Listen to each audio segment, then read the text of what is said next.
Greetings to you on this event organized by Center for Economic Strategy. We have our annual event where we present results of our annual, and we are sorry to say that year after year we are still in the state of war, and we need to research and talk about the Ukrainian refugees abroad. We need to talk about those who left the country due to the full-fledged aggression of Russia to Ukraine. As always, we've got simultaneous translation. Change to the English language in the menu. Also, just like always, since we have presentation and discussion, if you have any questions to the experts for the Center for Economic Strategy that would represent our survey, just like the participants of our discussion. Make sure you ask post those questions on the Q&A session. I will have an opportunity to respond both orally and also in the written form, and we'll have participants who will be responding also in the written form. So this is the fifth way of our study. Why fifth wave? Even though we have got the 4 years of war, after the first year of war, we've had an interim research, and we did not expect that such a study would be up for so many years. So this is the this is the fifth study, but the fourth annual.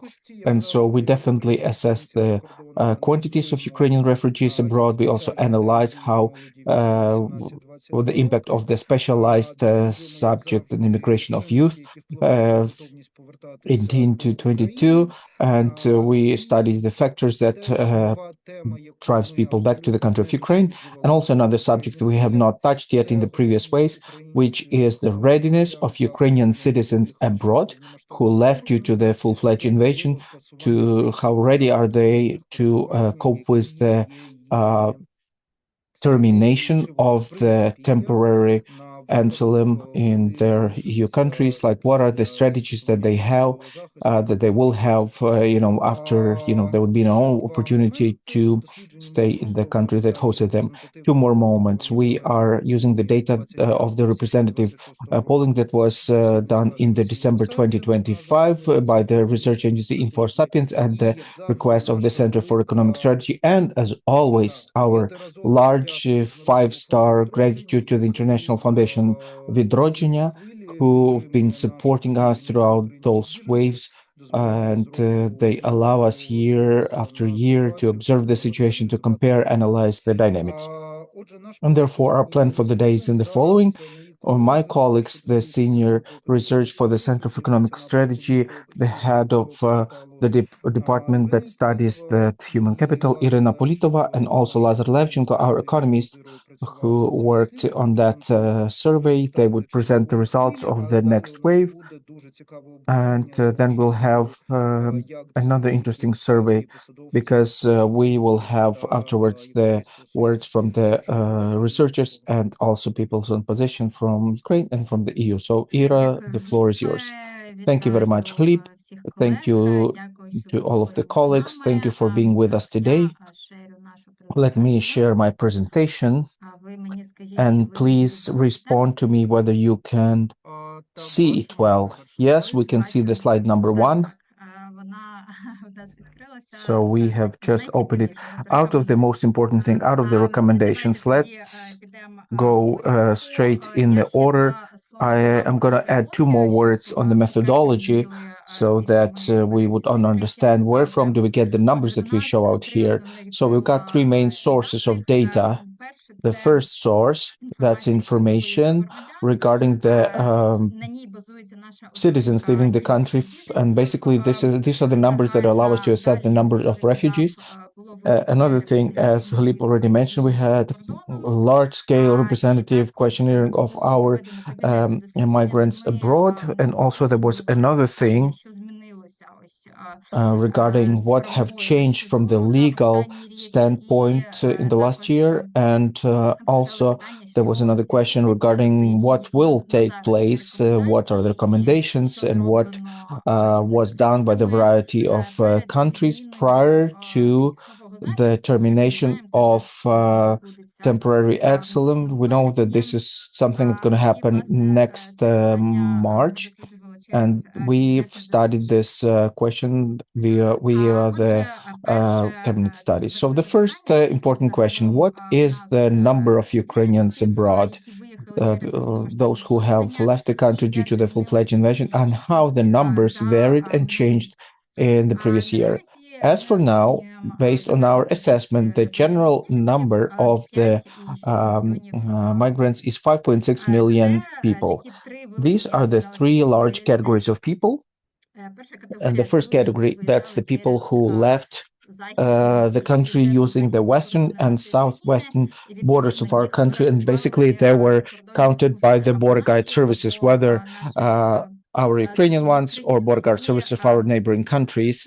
And these are the data that we can basically use to calculate that roughly about 4 million people left, just pure numbers of people who left, and those people who left and never got back, there's about 4 million people. We also have people who left into the Western countries, but they used the territory of Russia and Belarus. In order to count those people, we asked the special question in our survey. That's something that allows us to assess the numbers. And at this point, we've got about 300 people like that. We also have another large-scale group of people. These are the people who ended up being on the territory of Russia and Belarus. It's a pity, but we do not have sufficient,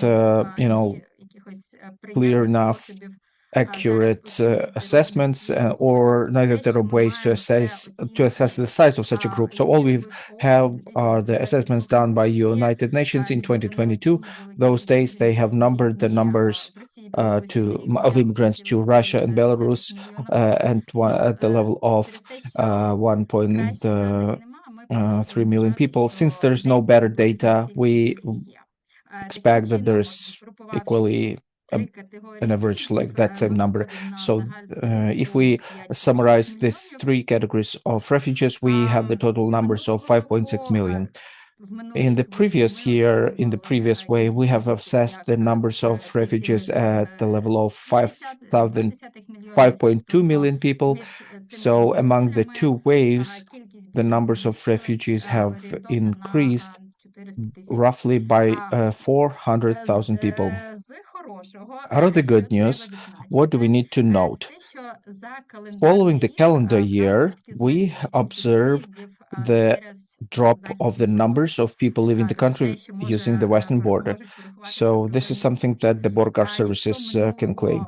If in the future, if in the previous year, the border guard services, they've assessed the pure crossing the border as the level of 450,000 people, then this year we've got 300,000 people. So people continue leaving the country, but the tendency goes towards dropping the numbers, no matter the fact that the opportunity was given last year to young people from 18 to 22, especially young males, to leave the country, and we expected that it would impact the numbers of people leaving the country. But even with the consideration of that small group, the general number of people who migrated left the country in 2025, the number is smaller than the number of people who left the country in 2024.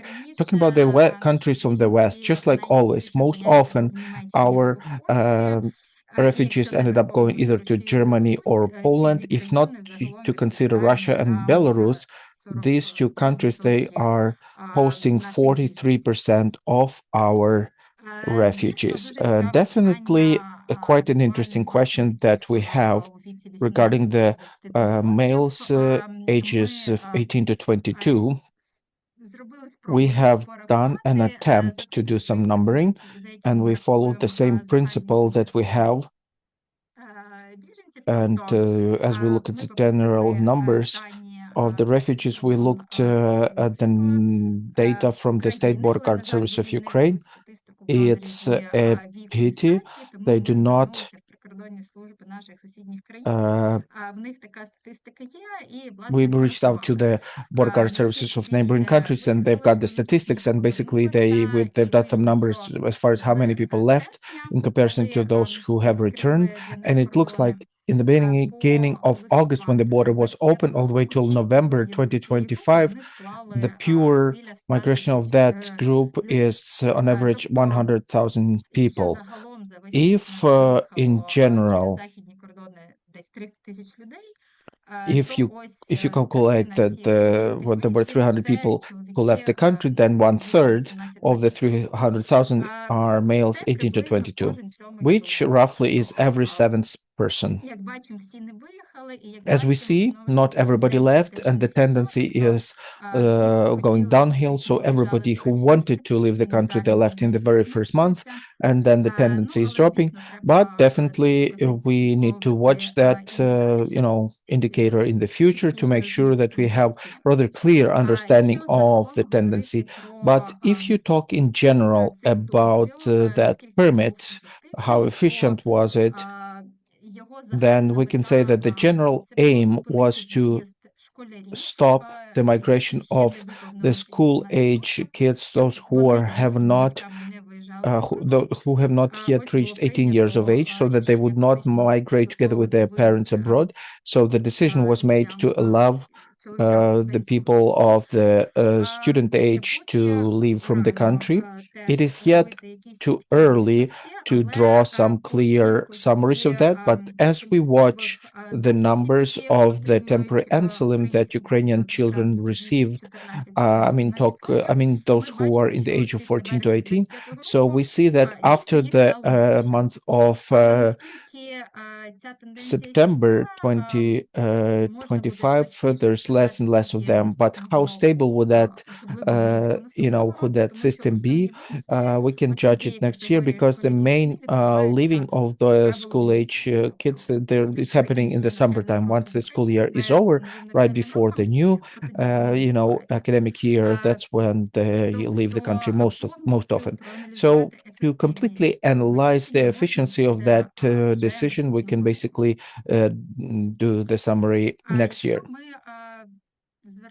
If we draw our attention to the fact who exactly migrates from the country, then from the sex age structure, we do not observe any major changes. You can see the changes in comparison with the structure of the refugees of current year versus previous year. All of the changes are basically not major.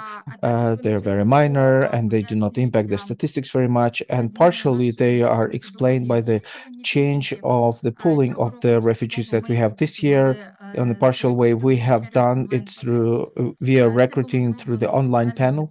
This was done in particular to allow you to participate in the polling, like those people who have not kept their cell phone, because all of the previous waves, we've been recruiting of our respondents via Ukrainian cell phone numbers. If basically when this online portion of our polling appeared, it increased the category of young people, and it has decreased the category of people of rather senior age. So those changes there, first of all, caused by the change in the methodology.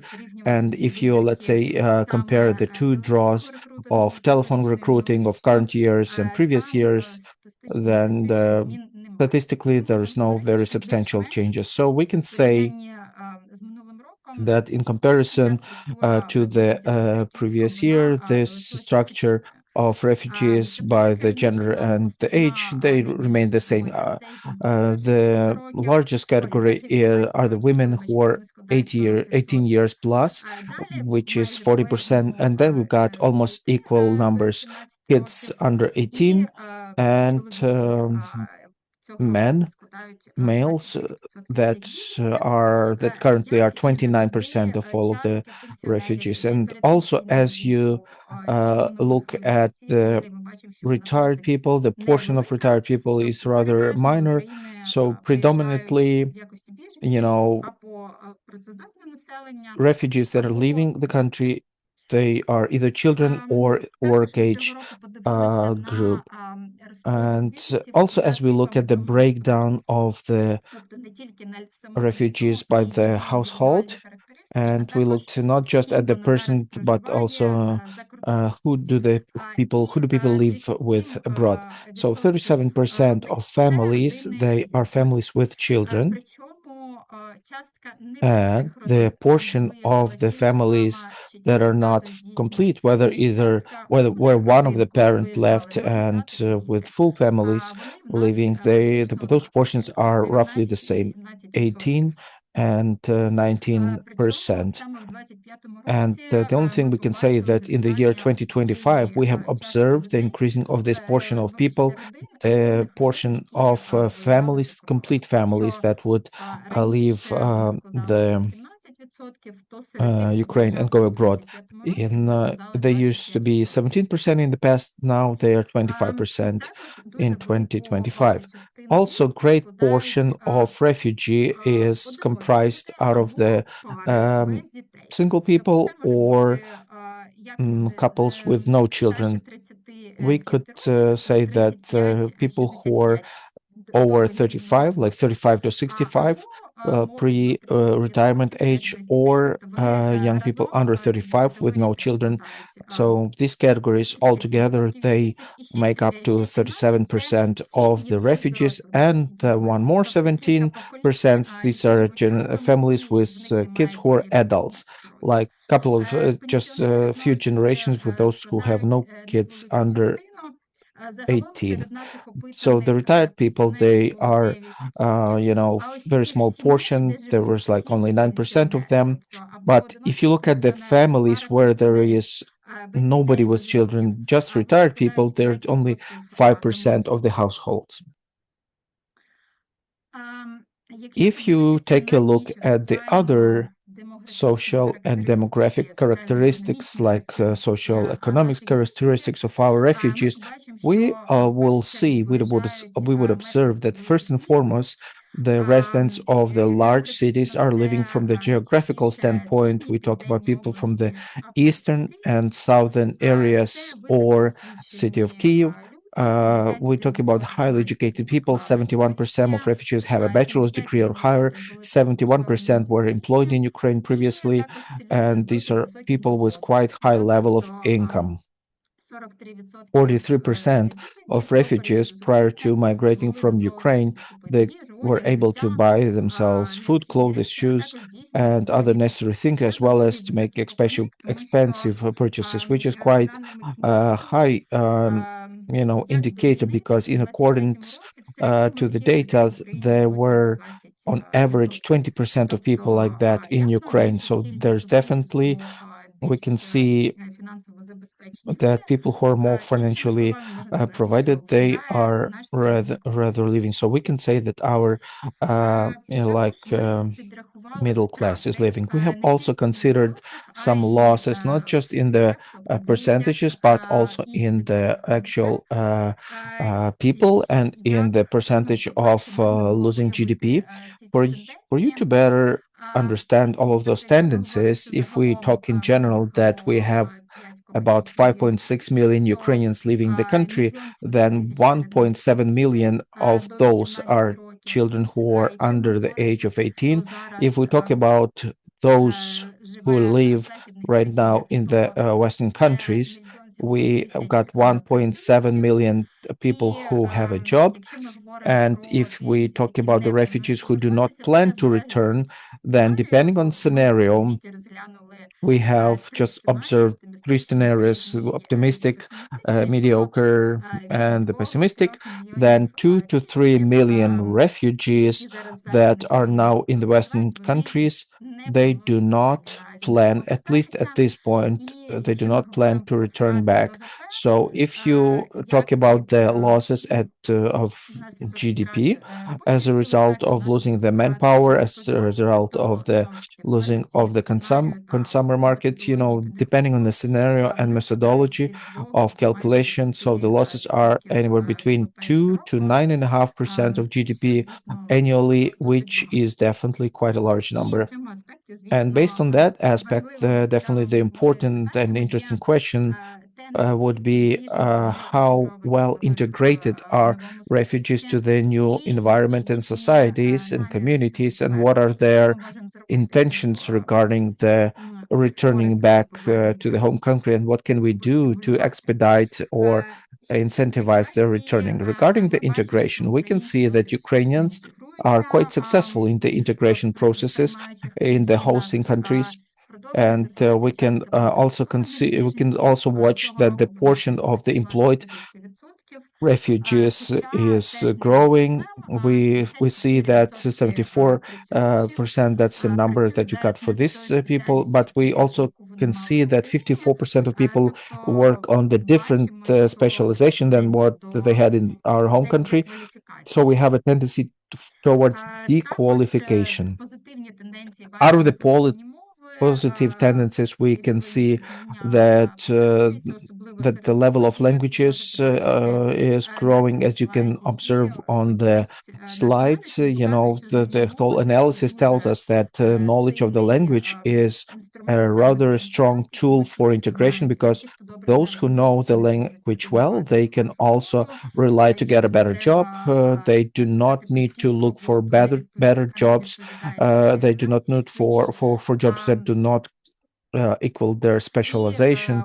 And as a result, the young people, they're quite active in studying languages, and basically they integrate pretty well. As far as the financial situation in the majority of people, we can see that it is rather good. Only 14% are those who can consider themselves to be rather poor, that they need to save on their foods or clothing. Usually those are unemployed people or people who are retired. And people who have jobs, usually their level of income is good. It's not always higher than what they had in Ukraine previously, but it is rather like medium. So the general tendency is those who had low income in Ukraine, they're more or less medium level. Those who have high income in Ukraine, they're dropping a little bit to the medium level. But in generally speaking, it looks like the financial situation with everybody is rather positive. Also, if we talk about the financial situation, it is worth noting that Ukrainian refugees predominantly do not rely on the assistance from the hosting country.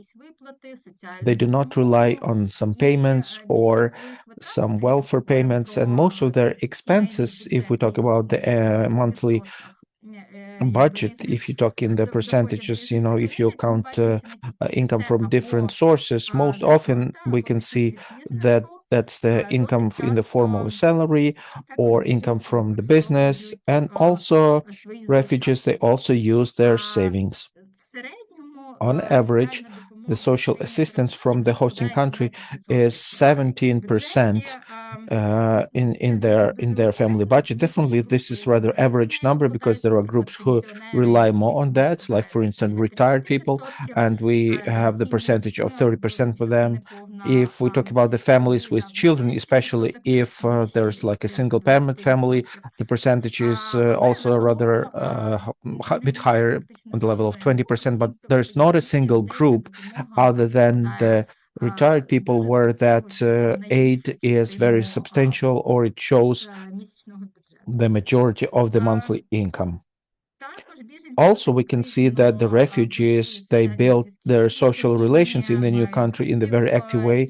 They have certain friends among the locals, and they communicate rather efficiently with the Ukrainian diaspora, and they also have a positive assessment of the local, trainers towards themselves. But only 17% people consider that they've got no problems.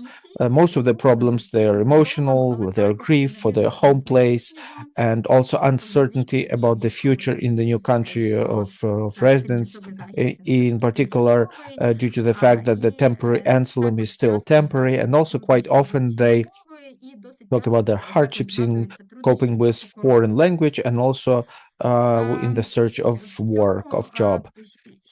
What is happening in this realm with their intentions? Out of the good things is that the intentions to return back, they have stabilized. If in the previous ways we were observing the stable drop from wave to wave, and right now that we've got a bigger portion to those towards those who for sure plan to return. So the balance is rather positive. We've got 43% who say that they do plan in certain way to return back to the country, and 36 do not plan.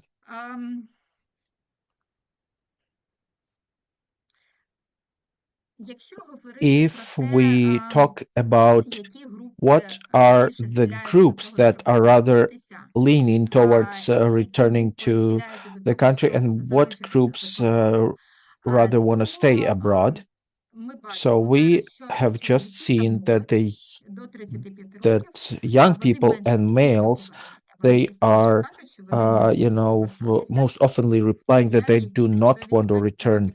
Those who are 18 and below, they are also saying this, that they do not have such a desire. At the same time, if we have a single parent families, especially if one of the parents is in the country, then such people, they demonstrate a larger readiness, readiness to come back. The level of income also impacts quite often the people who had quite high level of income in Ukraine. They want to come back home. On the other side, people who now have high level following the European standards, they rather want to stay abroad.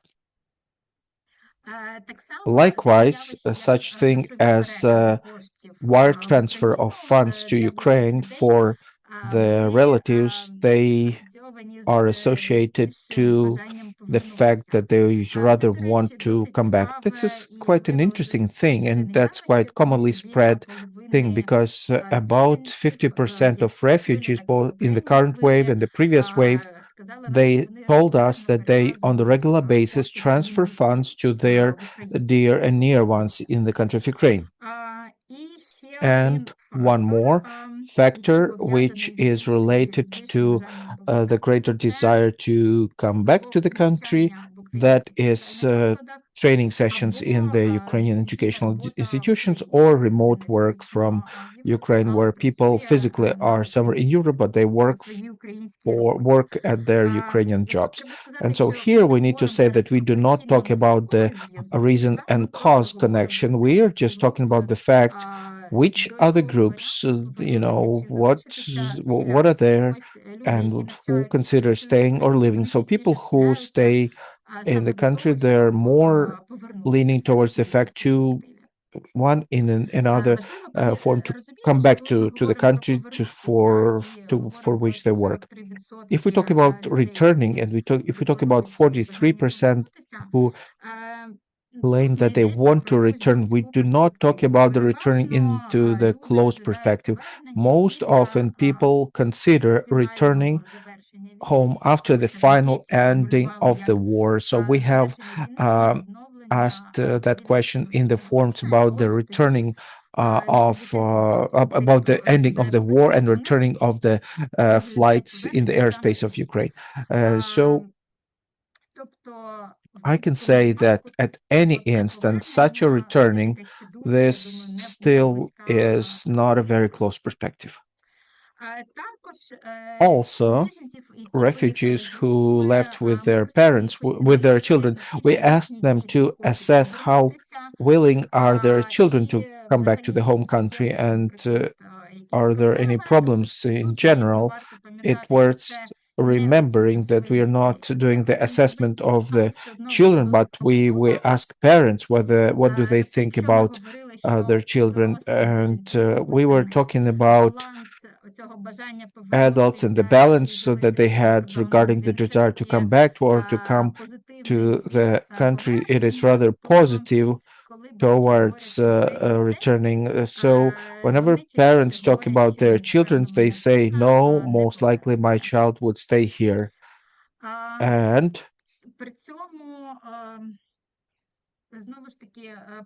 at the very same time, parents, they quite often say that the children, they've got certain problems with integration into the new location. Most often, they talk about the hardships related to studying languages, and sometimes they're having troubles in searching for new friends, new circle of communication, and also good numbers, which is 80%, 18%. They mentioned that their kids, they've got also certain psychological problems.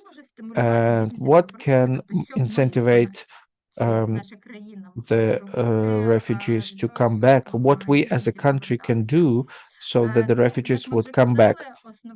As we mentioned, the main key moment are the security related factors and the ending of the war. This is also the main reason for leaving the country.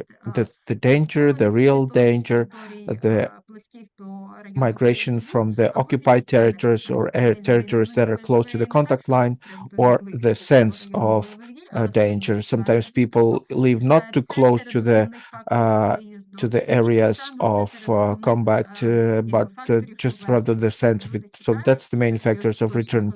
So people are still waiting for the final ending of the war so that they can come back.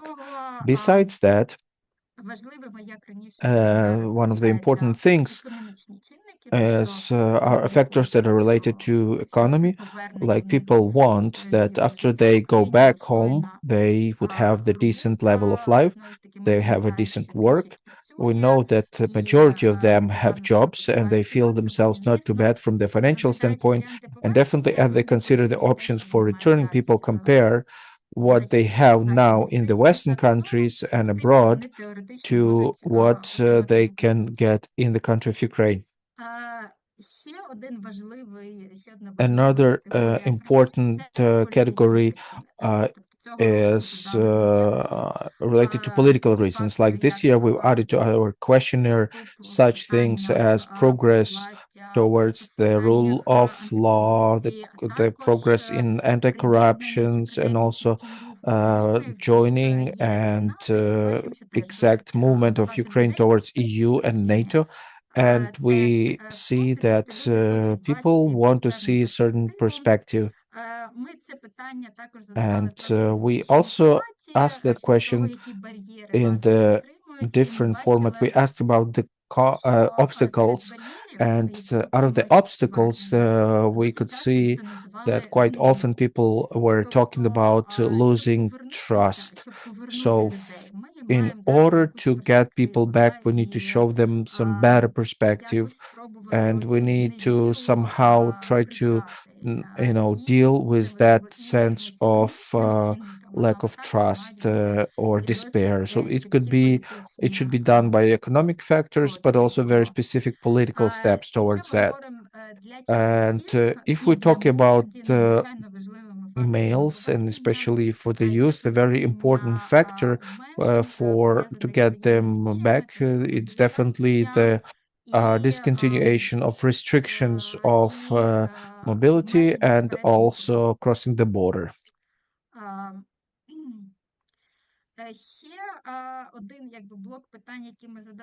Another block of questions that we've been asking, like where do the refugees want to come back?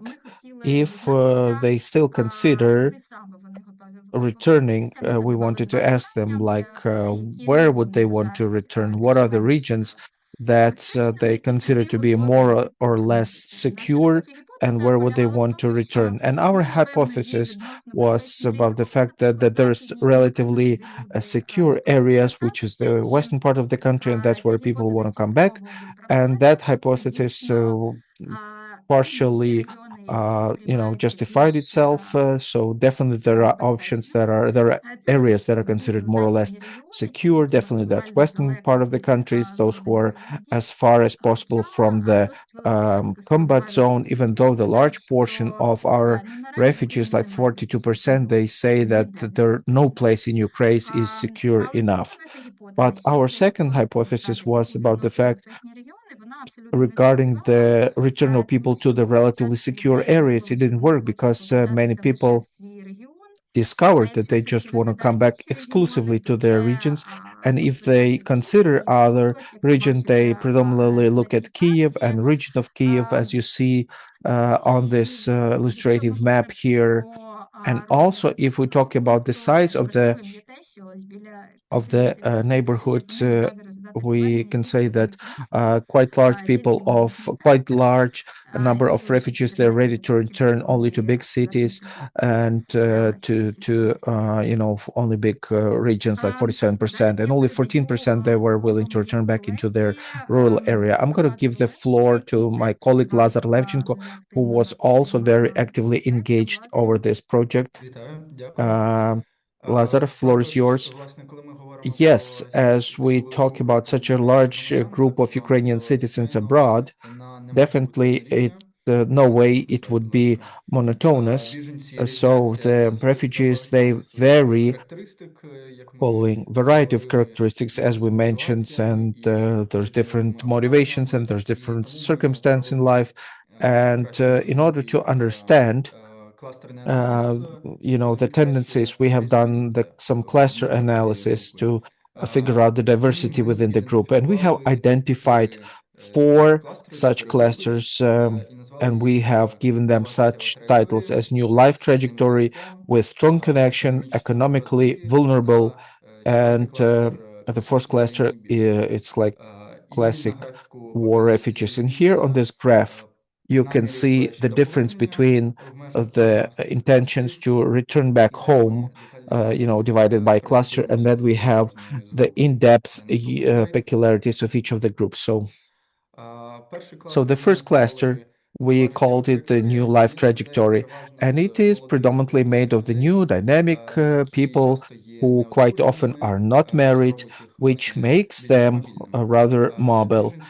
As far as the refugees in this group, they were most often living from the relatively secure areas, and as a rule, they also had more pragmatic economic situations of living, and they were looking just for better living abroad. They also have the lowest intentions to come back home amongst all of the groups that we have defined, and they also apply many efforts to integrate abroad, and most cases they do it successfully. Like one third would know the local language on the high level. The great portion of them, they rent themselves housing, and they are in active friendship with the locals. The same integration is reflected in with finances. Half of the group, they work full time, and as a rule that their jobs match with their education and qualification. And as you can see from that graph, that group is not in the status of temporary exile, which makes them rather independent from the changes in the policies to the refugees. The second cluster, that's the cluster with the strong ties to Ukraine. Uh, Strong ties are in their willingness to come back, which is emotional as well as financial. For instance, great portion of that group, they work on for Ukrainian companies remotely, so their employers are in the country of Ukraine. 55% of the people on the regular basis, they do wire transfer to Ukraine to their relatives. They That's the group that's rather more entrepreneurial. Every fourth person, they had business in Ukraine prior to coming to Ukraine, and 14% they already opened their own business abroad. And no matter the fact that they've got rather successful experience of life abroad, they do not, they do not break their ties with the homes, and they remain being on the temporary asylum. And therefore, once such thing is cancelled, they consider returning back to home country. Next slide. The name for the third cluster, which is economically vulnerable, it is very well descriptive.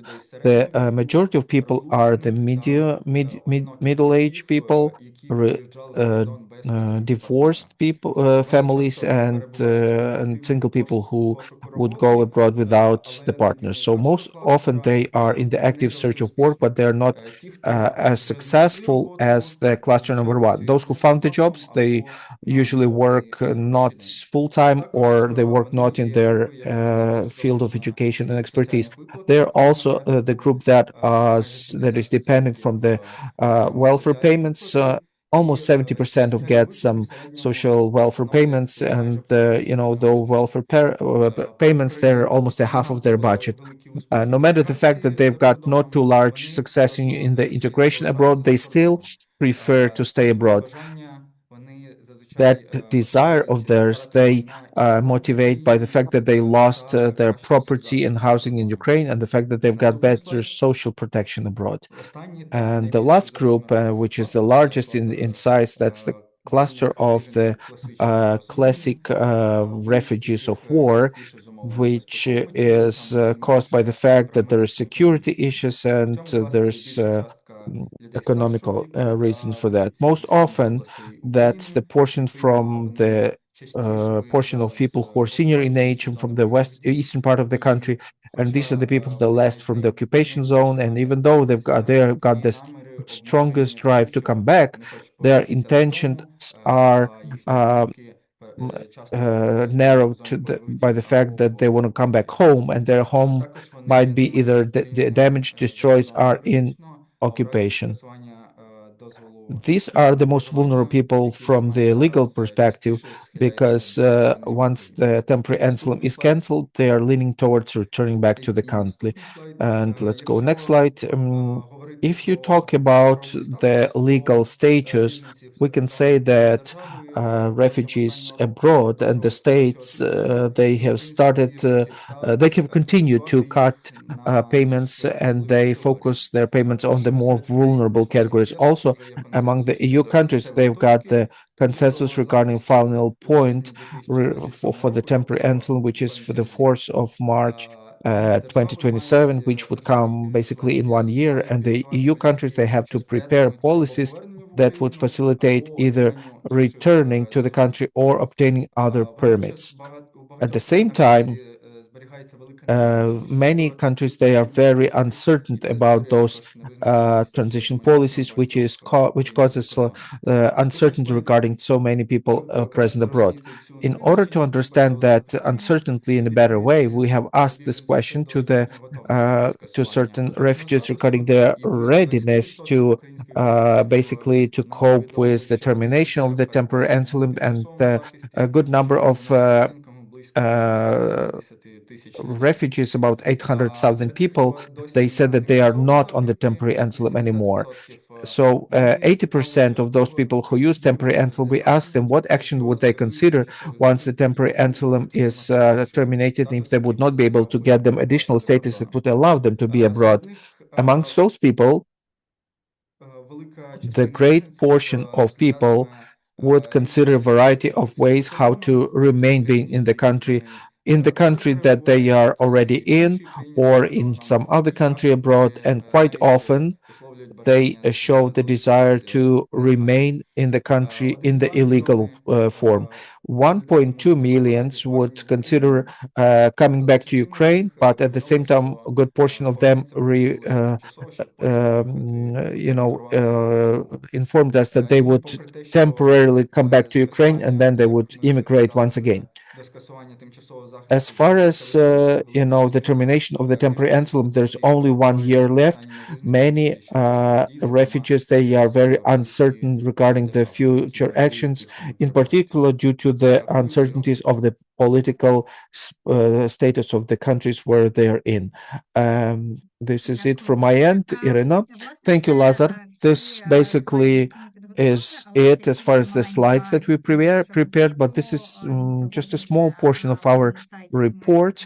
It's going to be posted on the website, so you're going to be able to familiarize yourself with the full-fledged version. But now we would like to briefly stop on some of the recommendations to our country and to our um, entities, institutions, and some private sector regarding the facts what can be done by us to incentivize Ukrainian refugees to come back to the country of Ukraine.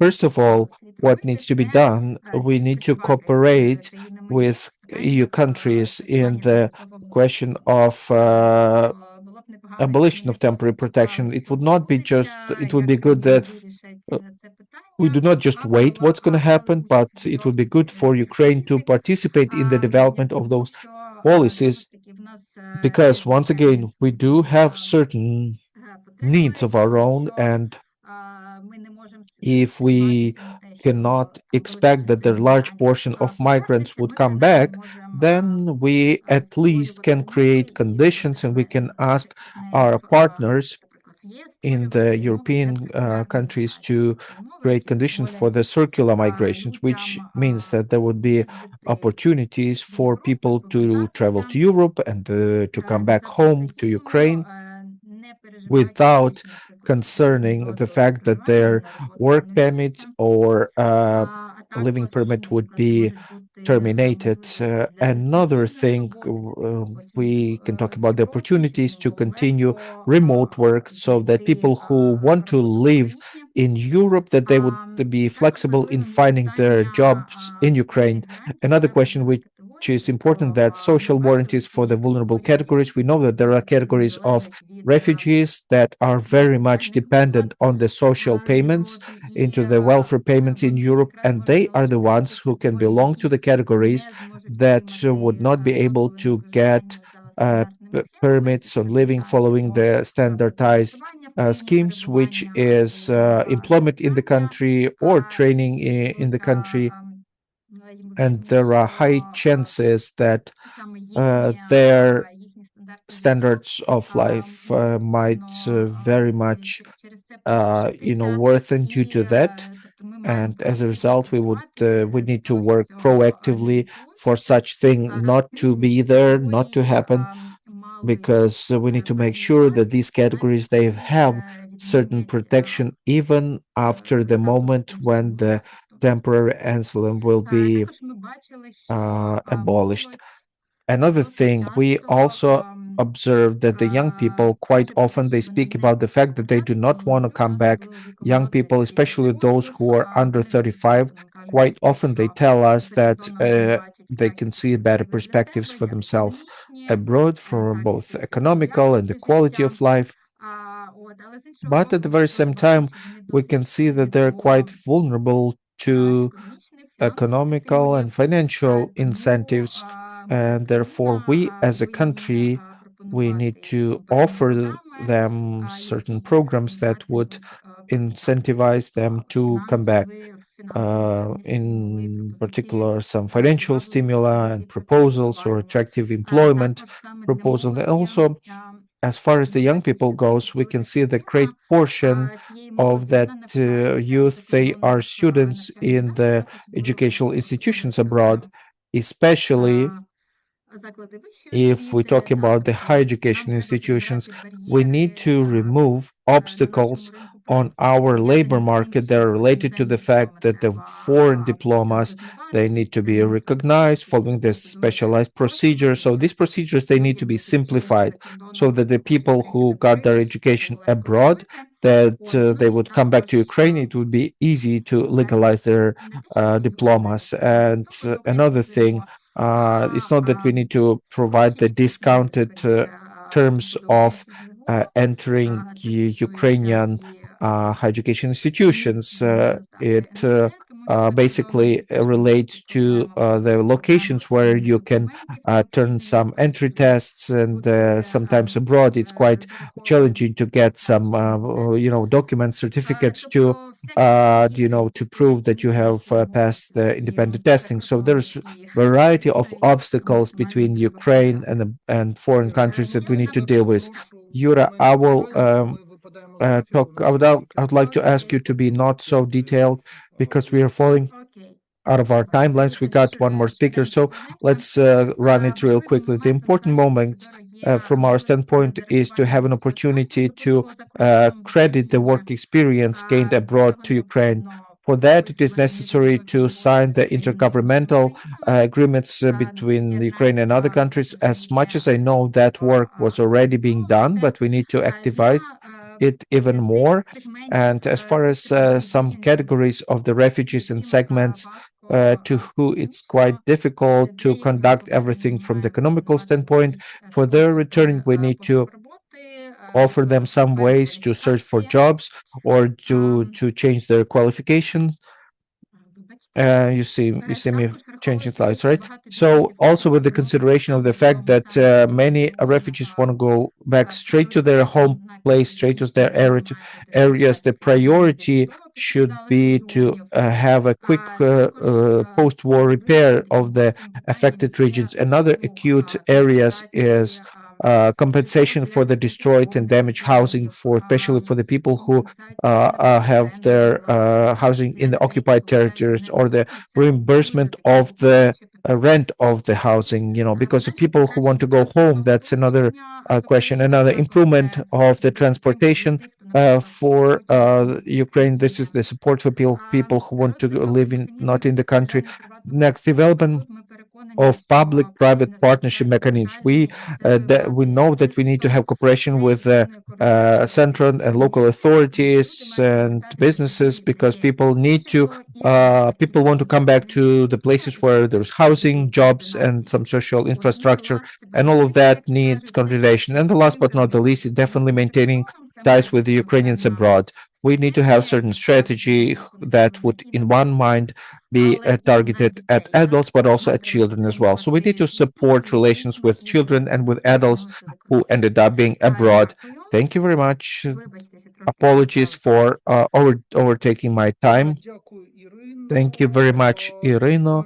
Зараз, And власне, я I би would now хотів like to попросити до ask, слова, не uh, представляючи довго всіх учасників. without long Нашу колегу introduction, our colleague from the European Комісії. Commission, So I ask so Сила Волкін. Sila Vulgi. Сила є Sila виконувач is the обов'язків acting керівника підрозділу по director of the координації department in управління coordination of міграції в managing DG Home migration at DG Home, в and Європейській follow комісії. So it's part of the European Commission. Sila, So, I would love Sila, I to would like to on ask you. the topic that was raised in one of the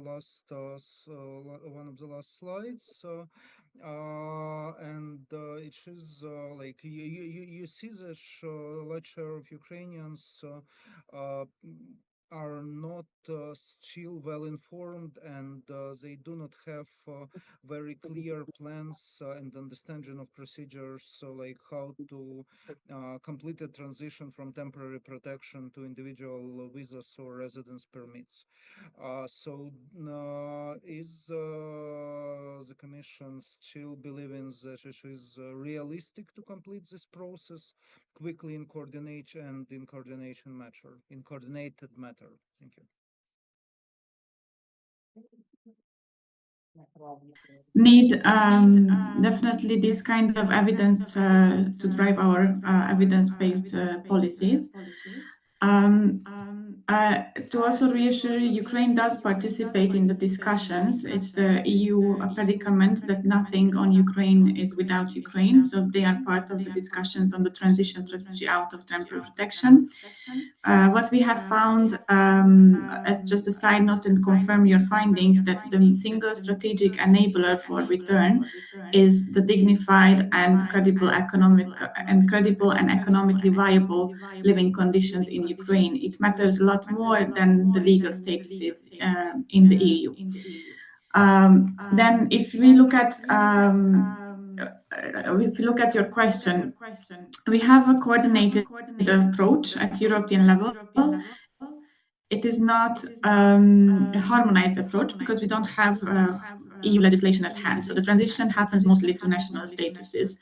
The Council recommendation that came out in September 2025 encourages member states and temporary protection beneficiaries to already make this transition before temporary protection ends, given the high number of beneficiaries and given the time frame that it's required.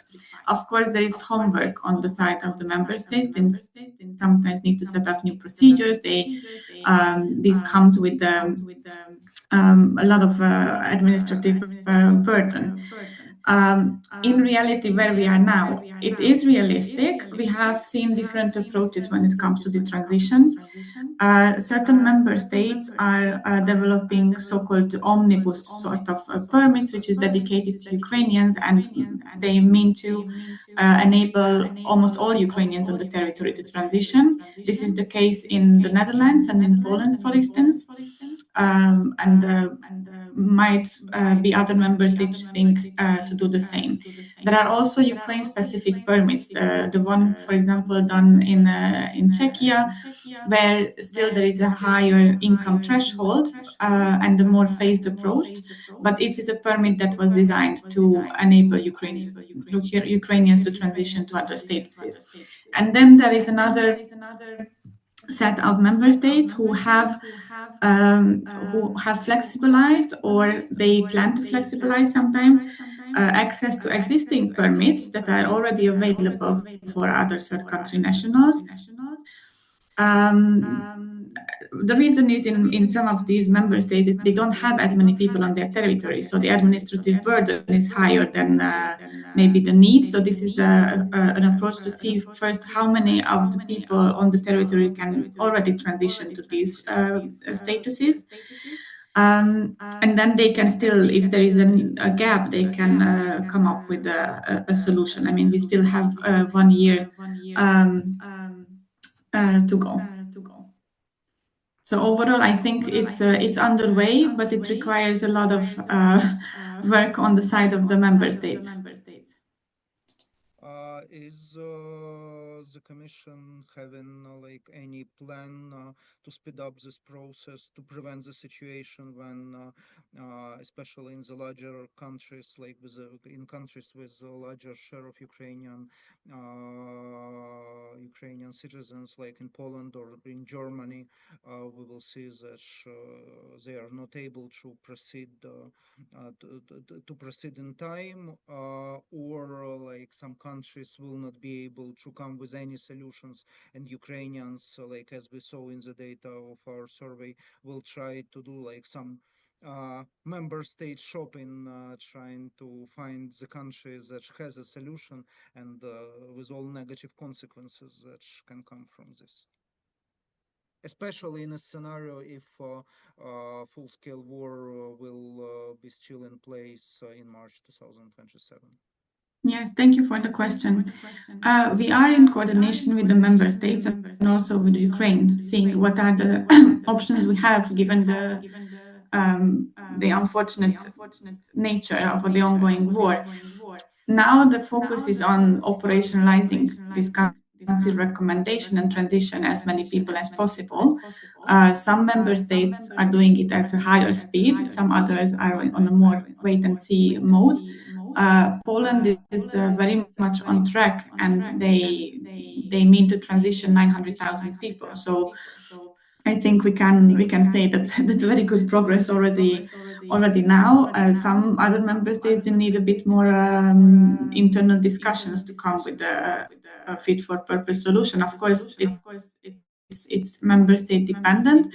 Our role as the Commission is to make it in a coordinated way, to make sure that the conditions people transition to are comparable across member states. There are certain limitations to change status from one country to another country. Already we see that it's not as easy as it was, and it certainly won't be as easy once temporary protection is not in place anymore. At the same time, temporary protection, legally speaking, there is a possibility to further prolongation. Politically speaking, it is a very difficult thing to do, and it's not something that is supported. It's by nature temporary. So the aim is to give people a longer-term perspective, one that reflects their current situation in the EU based on study and work. At the same time, the Council recommendation is very clear that for the vulnerable people, there should be no protection gaps, and member states should cater for their needs as long as Ukraine is not in position to cater for them. Once TP is deactivated, let's say, then those who are not able to transition, they can enroll in voluntary return programs, and those programs will run beyond the duration of temporary protection. If you ask me about the irregular status, because it has been mentioned, I think it certainly has personal consequences, because it comes out. We have an entry-exit system in place. Ukrainians are visa-free, but it's not. It's very well controlled at the moment, and it can result in an entry ban of up to 5 years. It can result in readmission agreements between bilateral states. So I would not recommend this path. And also, I think there are consequences at a more how to say, political consequences. If you see that there are 4.5 million people in the EU currently residing, and many of them will become in irregular status, it can be seen as an abuse of the system, and it can also undermine Ukraine's European accession trajectory from a political perspective. Thank you. Okay, thank you. I fully agree with your last statement, but I understand that really, thank you for honest answers. I understand that there are still significant risks related to the fact that policies are national, and especially in a case if war will go on, especially like in a form that we saw this winter in Ukraine, like with regular aerial attacks and a lack of critical infrastructure, etc. Maybe like political solution will be also needed, regardless of the fact that, as you said, it is not as easy and probable as it was in the beginning. So let's continue monitoring the situation. If you have still time to stay and listen to other colleagues, please do. If you need to run to other meetings, we understand, because like you let us know in advance that you have limited time. Okay, колеги, переходимо на українську. Well, colleagues, let me switch to Ukrainian language. I'm going to switch to Ukrainian because the rest of you use the interpretation.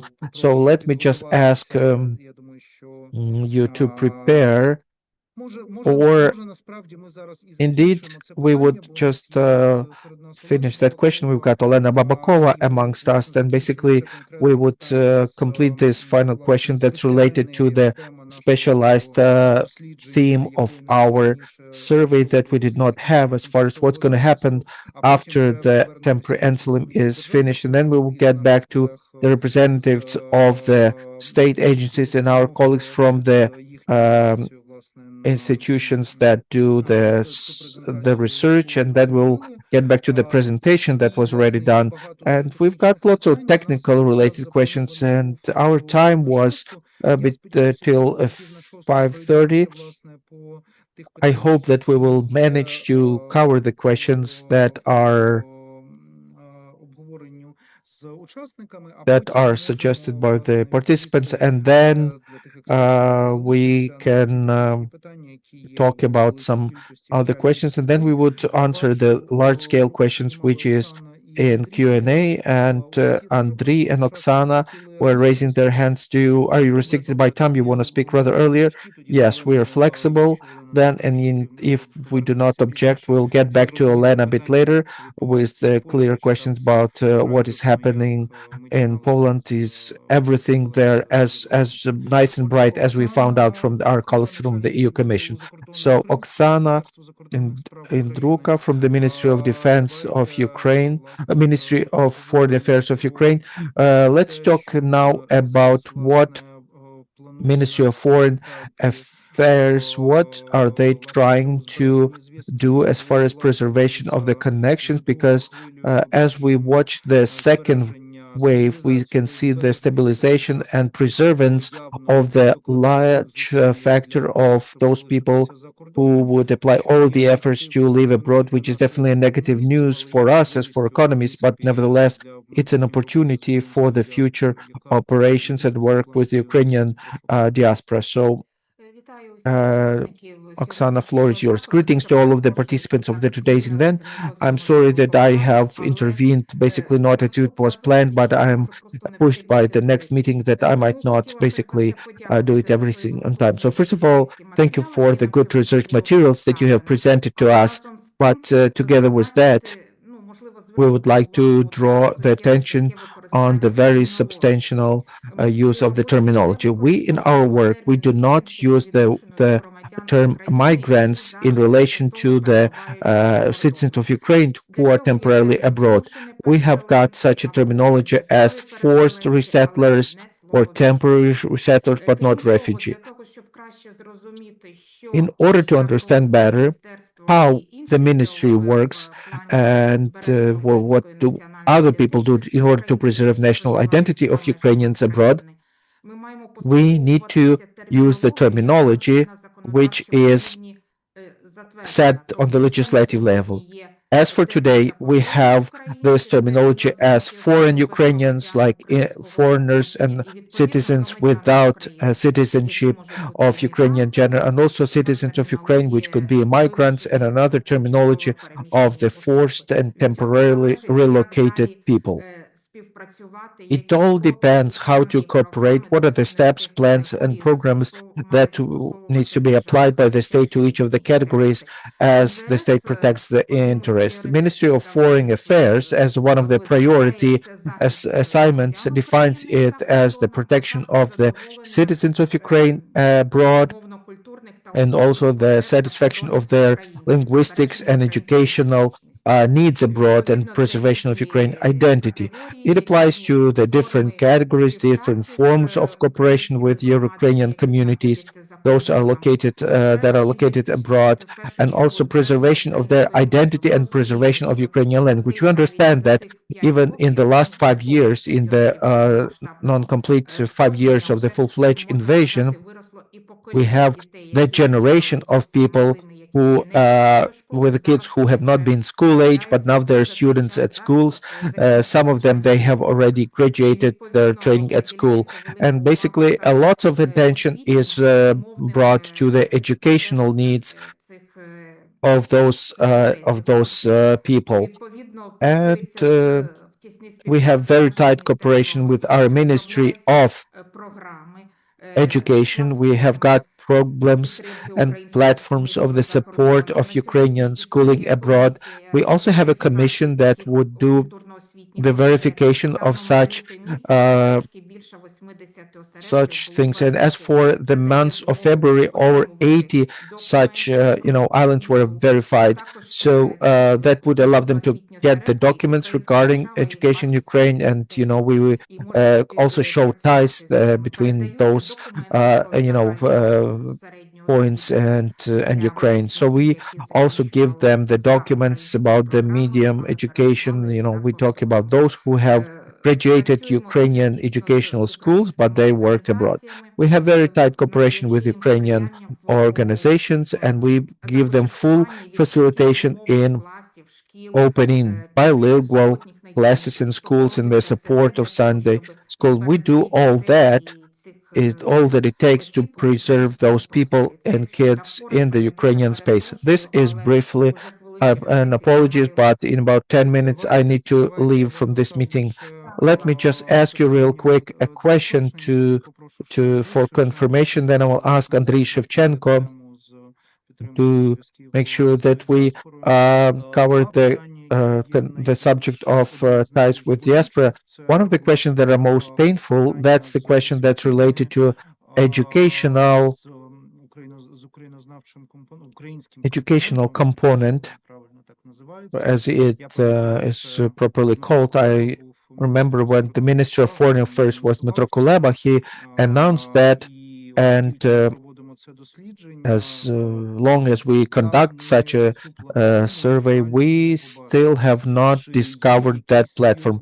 Are there any serious changes out here? Because we've got a large chance that we as Ukrainian component, especially after the moment when Poland took the proactive position regarding the forcing of training of Ukrainian children in their schools, that we would completely lose the ties with Ukraine. Is there any progress here? Is there any priority for the ministry here to your specific ministry that does the work, with the Ukrainians abroad? Like first of all, as far as educational direction and cooperation with the Ukrainian communities, I mentioned that yes, we, in the framework of our competence, we provide as much as possible of facilitation, and we do the development of Ukrainian school system abroad. At the same time, the central agency, central authority that coordinates and develops such problems, that is the Ministry of Education.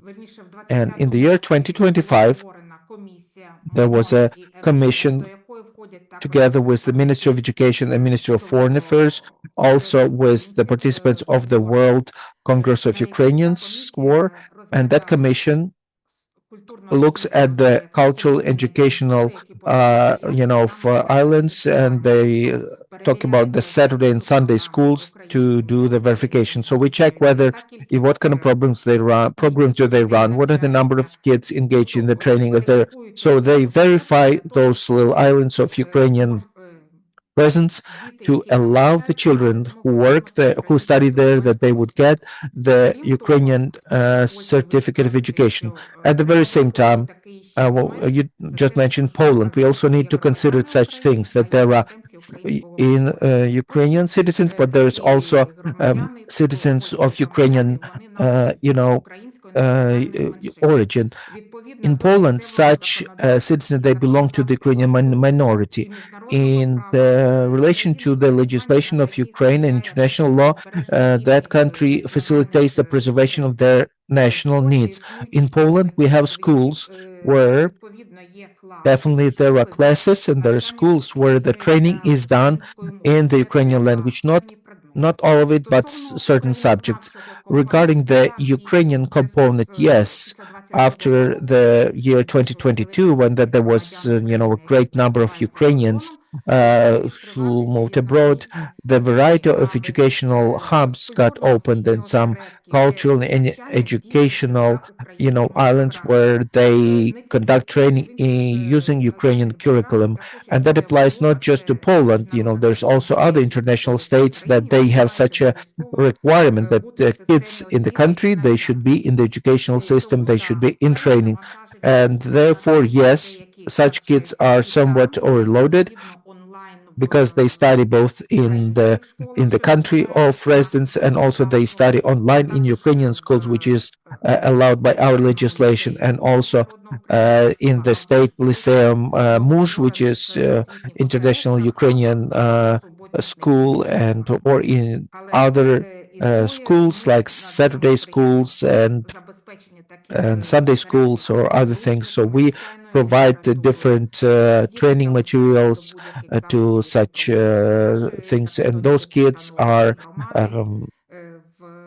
likewise they join all of the other organizations like Plast and Scout organizations. So all of that is done, and all of that is the question of preserving Ukrainian identity. They are one of the priority questions that are related to the activities of our ministry. But we need to act, and we act within the basically legislate within the authorities that we have, because nobody can represent the teacher, and so we can just represent the platforms, the educational platforms that are produced by the Ministry of Education. Оксано, дякую. Thank you, dear Oksana. Thank you for spending some time with us, Mr. Andriy. Let us take a look at that program, that problem, not from the standpoint of the state, because you yourselves were a diplomat at some point, but you represent the position of the World Congress of Ukrainians, and Andriy Shevchenko, he is the head of Ukrainian mission for the World Congress of Ukrainians. And so how do you see the status of what relates to the foreign Ukrainian citizens? Basically, that's the same question that we had for the Ministry of the Foreign Affairs. What's your independent opinion? What are the main challenges? What are the opportunities here based on the situation that we have that's related to the people, and how would it be done? Thank you, Glib. Thank you to the center for basically defogging, this atmosphere that we definitely have. So my best compliments to you. Let me just few words about math, about children, and about recommendation. Let me talk about some math. It seems to me that we still to think more efficiently about the tools on mathematic numbers, because it seems to me that the numbers that we operate right now, they are not satisfy most of us as the serious material for operations. I'm just saying that following the state statistics, till 2022, we had 41 million without Crimea. Right now, we've got 30 millions on the territory under control. Then this number 5.6 does not allow us to do the real picture of what's happening, because we definitely either lost a couple of millions. There's another approach in the slide in the presentation. If we look at the Ukrainians abroad, but 5.6, we're talking about the forced migration in the previous year. This looks like it's not the same number. It is quite clear to the ministry, to Chernyshev, they were giving us two numbers in Poland. They were talking about 1.2 million with the temporary asylum, but also 2.5 million on the territory of the citizens of Ukraine in Poland. We see that there's a gap in numbers. So I have got the collective despair, try that we need to look for the tools that would provide us better mathematic material. It's not that we cannot survive with it, but perhaps on the fifth year of the full-fledged invasion, that we definitely would need to find better solution. Let me just have a feedback for you to cover that question to you. We already have, first of all, we talk about those who have migrated after the 24th of February. We do not take to consideration people who left not because of the war. Second thing, those who are not in that gap between 30 to 31 and 41, we first of all talk about the fact that there was not 41 to start with, and Ivan Orlenian will come at that question better. And also the question of the Bilet regarding the fact that there were some territories that are not under Ukrainian control as of the 23rd of February 2022. And we also got the people who are on the territory of occupied territory of Ukraine, because they are stuck in there. They are not in the group of those who migrated or those who left. So that's a big challenge. And so let's go to the policies now. Second thing, maybe it's my question, maybe not. So it regarding the children, we try to comprehend the hypothesis that whether there's a willingness or non-willingness of children to go back to Ukraine could be a very serious factor for the decision-making by the whole family. Roughly speaking, if there's a 15-year-old teenager in the family who supports connection with his schoolmates and peers at home. This could be a factor of returning the whole family to Ukraine. I have not identified that factor amongst the incentives for returning back. If you got some thoughts and observations, it would be interesting to hear it either now or beyond the presentation. But I wanted to highlight that subject because it's quite interesting and important from the standpoint of the practical tools. We cooperate with Ministry of Education on that subject because we need to support as much an opportunity to Ukrainian teenager to get back to reintegrate into the Ukrainian education. As far as recommendation goes, we can say it's rather philosophical.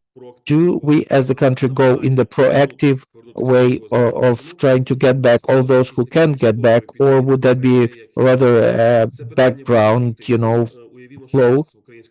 That's going to be a political factor. Imagine that we in our state, if we'll have an additional financial resource, will we have a moral rights to release those resources to those who left from the country, or would the priority be on those who left in Ukraine, who returned from the combat fronts, and so on and so forth? So it's a philosophical question.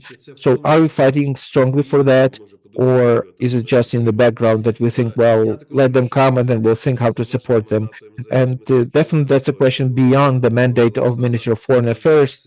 We heard that from the standpoint of Oksana, because the Ministry of Foreign Affairs and our colleagues, they do a lot in their competences. But if you talk about the education, about the operational experience and work experience and integration to local community, this is a task that's not resolved on the framework of Ministry of Foreign Affairs, because Ministry of Foreign Affairs were never intended to resolve things like that.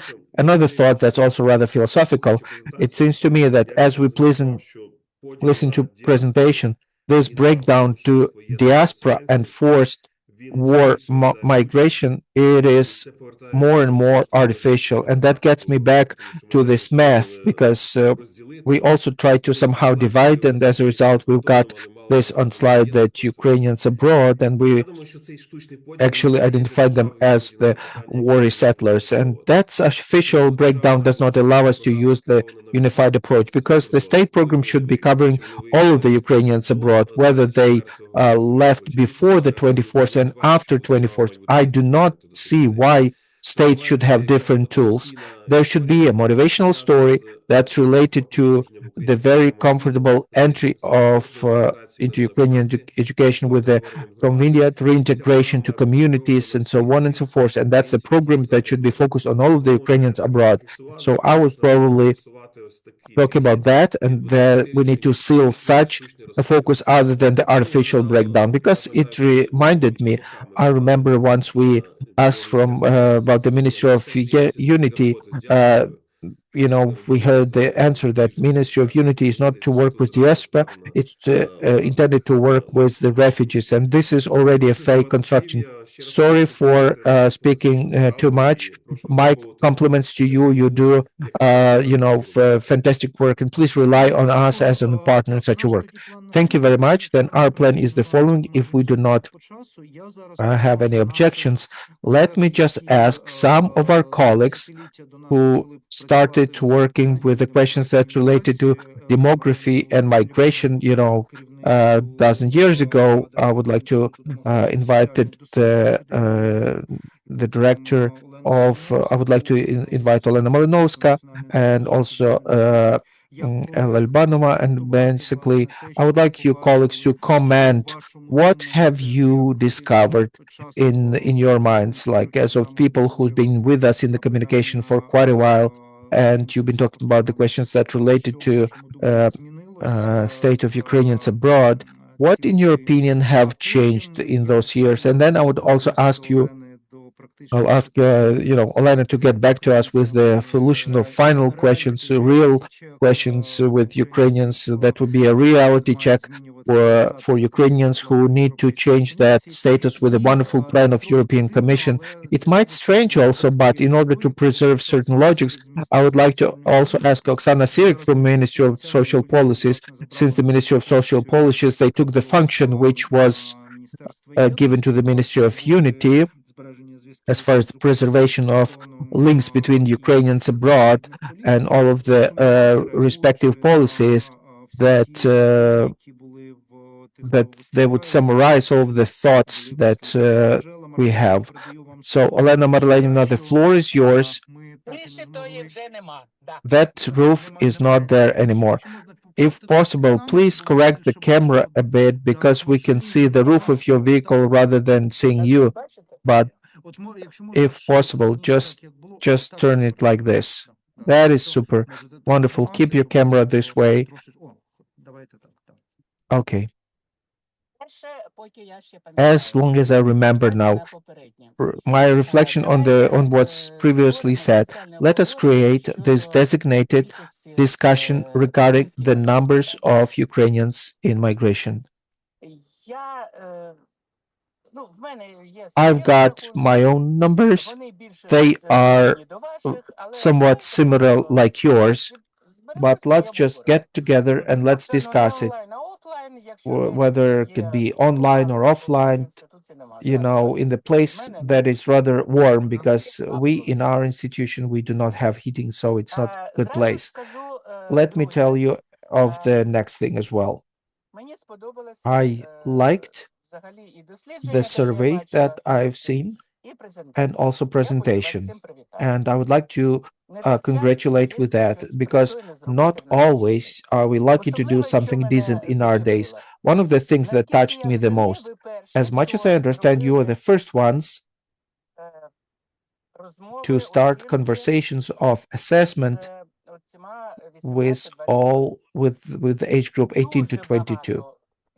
So much unclear summaries regarding it, and with you it looks like something decent. Honestly speaking, I'm very happy about that. The second thing I like is the attempt to assess the incomes of Ukrainian migrants abroad. The third thing, the clusters of the military migrants that basically deserve the separate conversation. The fourth thing, the very big challenge of policies regarding Ukrainian migrants. Honestly speaking, I have not seen anybody talking about that.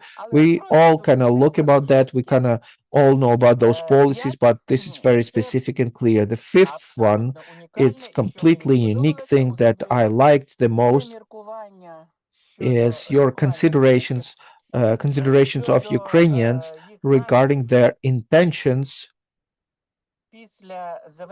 after the temporary asylum is terminated. That is quite interesting, and let's think about how to continue that. How can perhaps we can discuss it with our government representatives, because as for me it is very, very powerful thing. This is it as far as the positives. Let's talk negatives. The first thing out of what you have, whenever you compare Germany with Poland, so to say, the question is not so much in the numbers of people, because you took slightly wrong age sensors. If you would look at this EU factors under 18, 18 to 64, and 64 plus, it would be very, very clearly indicated on other things. I've seen it, and the Germany is different from Poland predominantly by the fact that Poland has got greater number of 18 to 64, and they've got significantly left from 1 to 2. This is definitely the results of the situation on the market and also social policies, but this is also a great impact on the intentions for the future returning. And I'm very skeptical regarding that people would ever get back from Germany. Basically, the experience of COVID and the pre-COVID period, this is just a proof to that. But when I think that there is also different age structure, then it just gives us totally different assessments regarding the perspectives. Next thing, honestly speaking, I'm surprised with the high portion of the complete families, full families that you were talking about, the households. Honestly speaking, I would not agree that it corresponds to the other data regarding the gender factors, in particular to the data that we have from the EU statistics organizations. I don't know, maybe you're right, but we just need to take a more closer look at it. The third thing, we cannot compare the employments in Ukraine before war with the likewise things in the countries that Ukrainians went to during the war, mostly due to the completely different age structures of Ukrainian migrants and the citizens of Ukraine. First of all, following the Euro statistics, there's only 6%, 65 plus. In Ukraine, that's 20 plus percent. We understand that 65 plus, they do not work too much. At least we need to eliminate the impact of that distinction, at least with a form of standardization. We understand that this is not a simple job. We have problems, but 5-year plans, we have issues, but this is not something that can be done right up front. At least I would not want you to do it. Number 4 remark. I draw my attention to the fact that among the options offered to the respondents in one question, oftentimes you've got not very clear distinctions. Honestly speaking, I would not always understand exactly the difference in the distinctions between the two options of answers. Yes, definitely, it's clear that it makes the analysis more difficult. But I would also suggest to you that you would at least in your charts that you would give us some numbers, like how many options of answers can you have, like if 1, 2, 3, 5, no limit, this is number 4, and that would be very very clear thing to see on the graphs. And the last thing, I'm very skeptical, not really skeptical, I am completely convinced about the fact that we cannot offer any preferences to our migrants who left the country due to the war in comparison to the IDPs or other population in Ukraine. This would undermine the main thing that we have as a result, not as a result, but throughout. I do not know how to express myself. Like in the years that we lived beyond the war, we have reached the absolutely unexpected level of social unity, but we've got different clusters, and the moment we try to provide Ukrainian migrants who spend the whole time, the most difficult times, we don't know, maybe there's times that's more difficult for us abroad. If you would like to offer them something that would at least distinct them in something from the rest of the main group of population, it would undermine. This is something that we cannot do. So we can recommend, but we can also need to be very, very careful and very precise to the point, I would say. Accepted, heard. Thank you. Ella Marlenівна, thank you for your vision. Now, Olena Malinowska, greetings, dear colleagues. I'm restricted for time, but I cannot keep myself from not using a couple of seconds to not congratulate Center for Economic Strategy with their very convenient and good project that and at the same time I would like to draw attention to its social importance. The thing is that prior to the forced immigration, when it just started, it is not just we who adjusted to it and we got integrated to it, but also the society has adapted to it. And matter of few days ago, I was present on the special meeting on the discussion for the future strategy of migration policies, and I heard quite novelty thought for me. In the past, I heard that this is existential challenge for the existence of the country of Ukraine. Then now we heard about the following. Well, so what? We traveled abroad in the past. We had a couple of ways of migration in the past. This how will it go now? The fact that you draw the attention of the society and the state and experts to this problem now, which to my mind, no matter how you say, this is the most acute migration program for Ukraine. This is very, very important. And I think that all of us, we are very grateful to you for that. What else are we grateful to you for? We are grateful to you for the consistency, for allowing us the opportunity to run comparisons to the previous projects, even though some of them change time to time. Nevertheless, they allow us to have the picture of transformation. And what's very important thing here and what flows out of the fifth wave, the migration is forced, whether we talk refugees or not refugees. We do not need to argue about terms. We need to agree about them. But the fact is that the character of migration has changed, already changed, and it continued to undergo changes. It is not really the forced migration of the first years.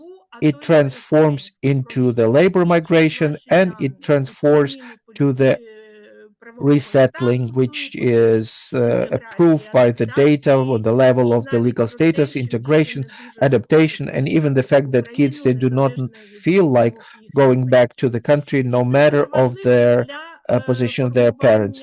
This is very important thing to establish the strategy, to establish the policies, and here I would like to say a few words regarding your recommendations.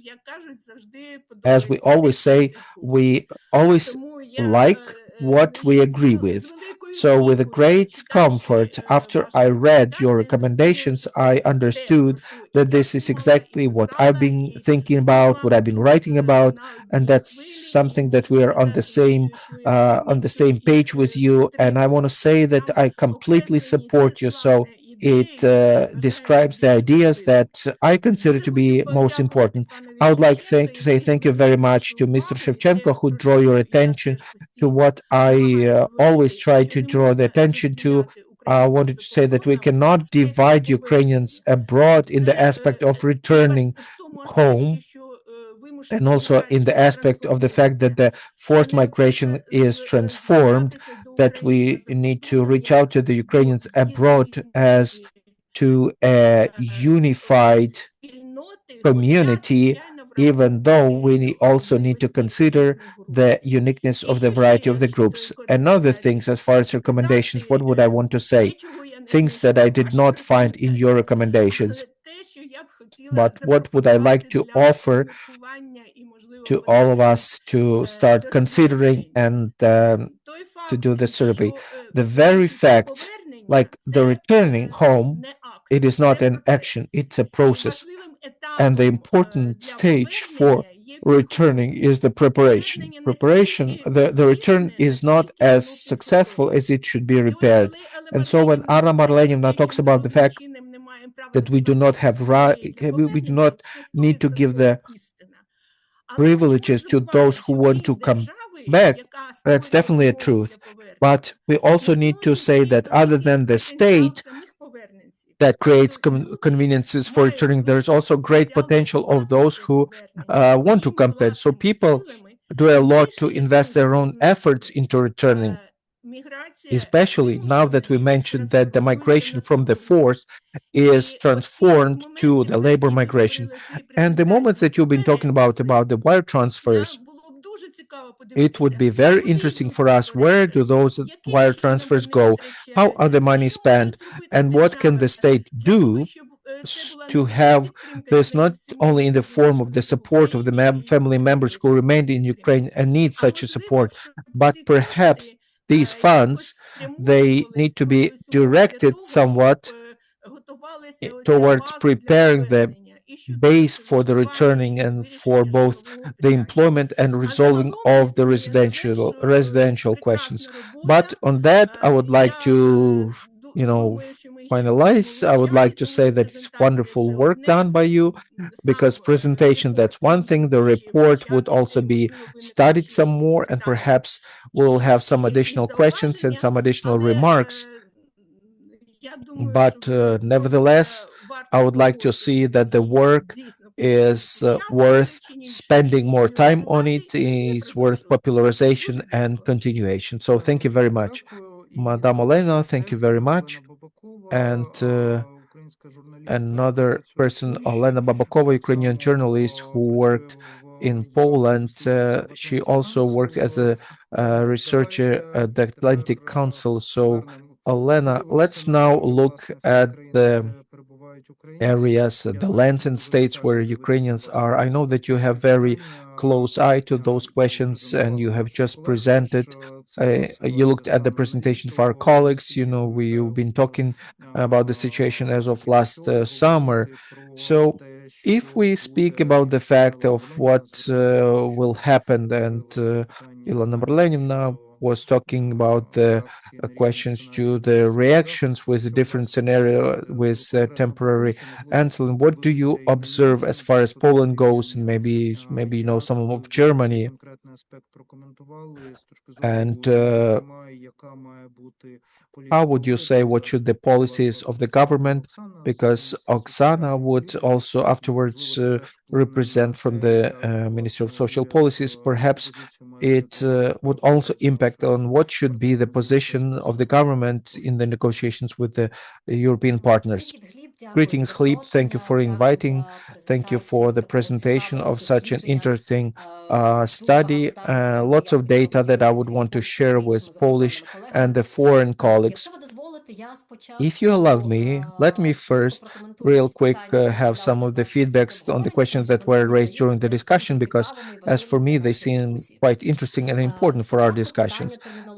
First of all, the question regarding terminology. Is it the right thing to use the term refugee to Ukrainians who came to Ukraine after 2022? Legally, it's not correct from the standpoint of migration study and legal. They are forced immigrants, but usually the term refugee, we use that in the current discussion to just prove to the fact that their motive to cross the border was different from the labor migrants who came to the EU in the past. So I do not see much of the obstacles here. As far as the coordination of the numbers, quite often we have some concerns regarding Ukrainian statistics, which is related to the fact that there is underestimation of the numbers of the population of Ukraine on the territory of Ukraine in the 2022. But I want to say that our European colleagues also have problems, because we got countries like Norway and Sweden, where we had different database of the border guard service, social service, national system of healthcare, the system of the registration, system of migration service. All of those data, they are very well interlinked. So we are able to track the very same foreigner in the different registers that can provide us data to different foreigners. But Poland is the country where such database linkage is not present at all. Therefore, the assessment of the populations of Ukrainians in Poland, they vary more or less minus.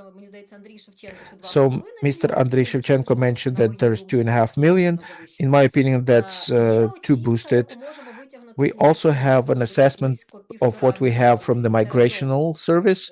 That's 1.5 million, which is labor migrants and temporary asylum. But there could also another things that while Polish people, they link together all of the database. We would never get the exact number.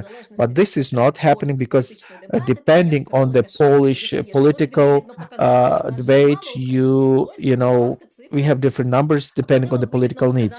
Whenever we need to say that there is little number of Ukrainians, here's one rabbit. If you need to show that there's a great number of Ukrainians, will pull out another rabbit. It's not our fault, but we need to remember that. Next, children as the stimula or non-stimula for returning. That's important subject. So let me reach back to the ethnography, because I had some friends and classmates who lived with me, and I also had a chance to talk to some people who I knew or who I never knew before, who came to Poland into EU. Based on my observation, the linkage of Ukrainians to the Ukrainian school, it was super important in the short-term perspective. So people who came in the February and March in 2022, and the kids, they so much wanted to go home. They so much did not imagine themselves in a foreign country. They had no spot for themselves in the local school. So at the moment, the situation with the security around Kiev improved. Many of the parents, together with them, in May, June 22, they got back home. At the same time, if the child, and even if the children have joined the Polish system of education 2 or 3 years, if the probability of the fact that they are still very much incentivized to go back to Ukrainian company who they physically not since in 2022, honestly speaking, I consider that drive to be very low. Does it make sense to divide Ukrainian migration to the category of those who came before 22 and after 22? This is the discussion for the Polish scholars and politicians who study migration. On one side, the reason is still there, because we can see that there is, even as the study of the National Bank of Poland that has got very strong research of the Ukrainian migrants who came before February 22 and after, we still see not so much into the gap of the Ukrainian market, labor market into percentage as much as the gap into the levels of income. So for your understanding, the level of income of Ukrainian men before 22 and your level of women who came in 22 with much greater gap between than what we have between Polish original people and the migrants. We do not talk about the other factors of residence and their relations. I agree with Madame Malinowska, talking about the policies of the turn, they've got secondary meeting. They are mostly important to the hosting countries who need to change the policies on their labor market, or some social policies. Let's go to the EU and Poland and what is happening here. As you all know, Poland already had very stormy debates regarding what to do with Ukrainians in the status of the temporary protection.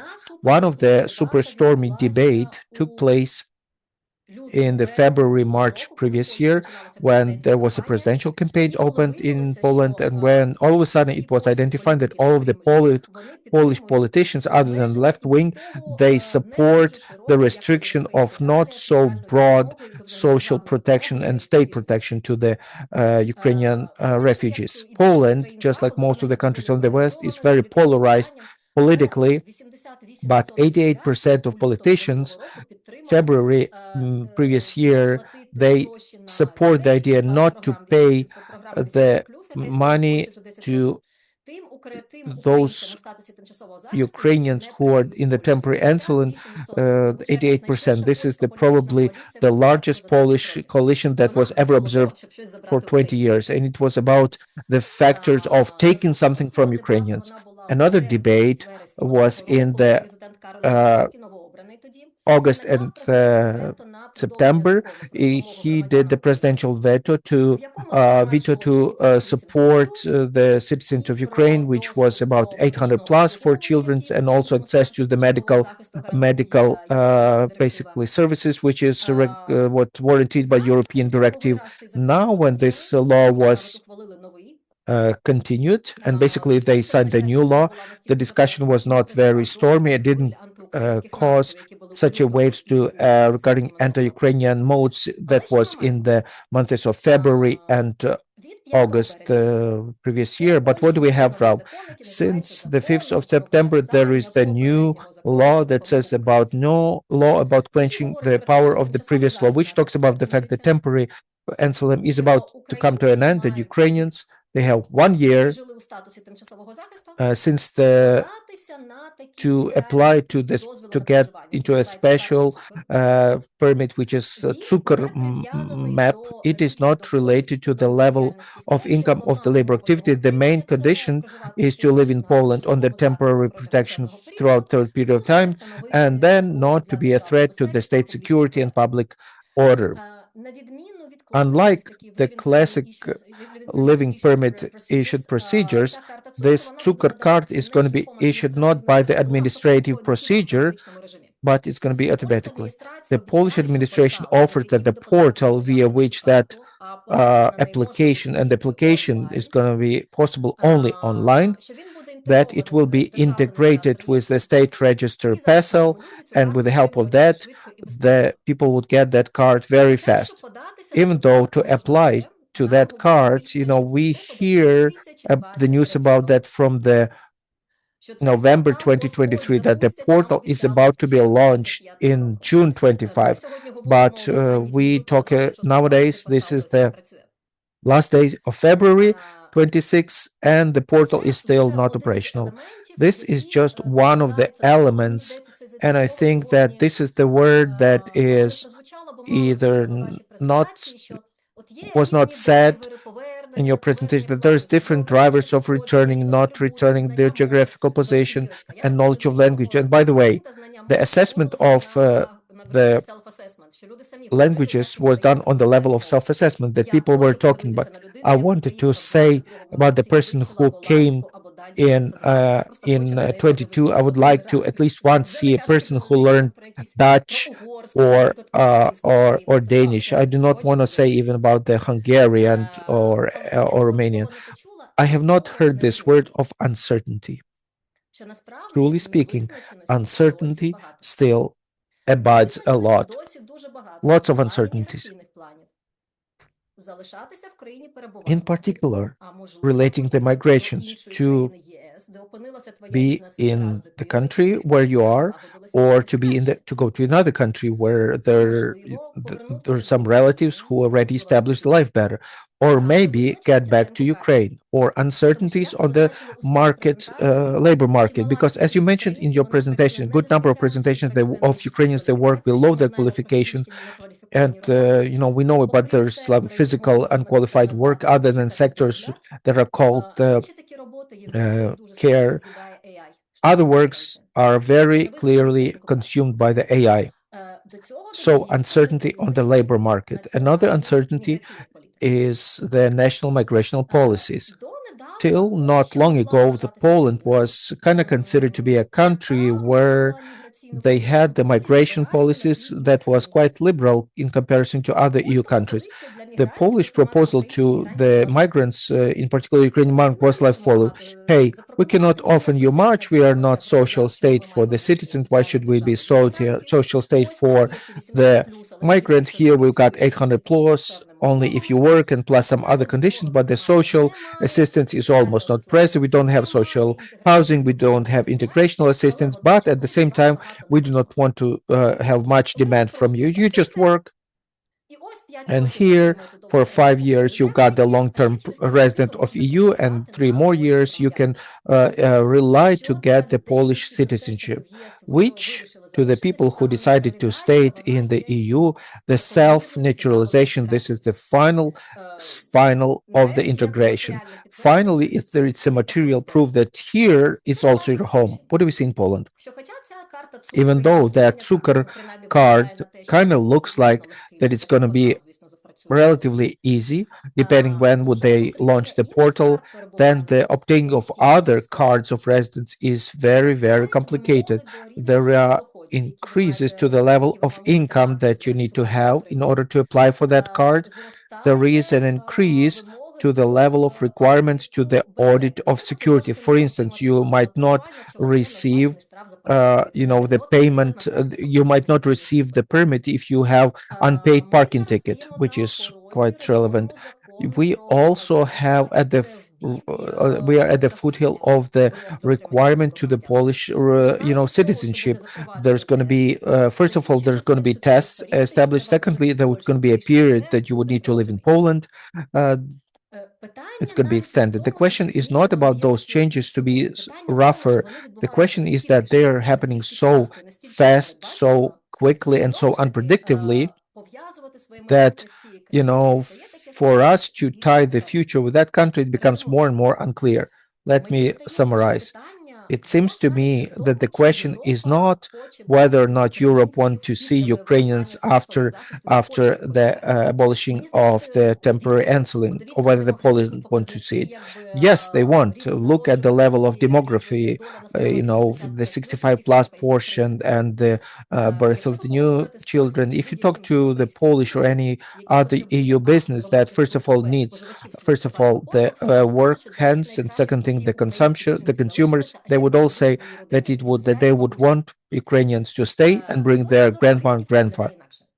From the politicians, it looks different.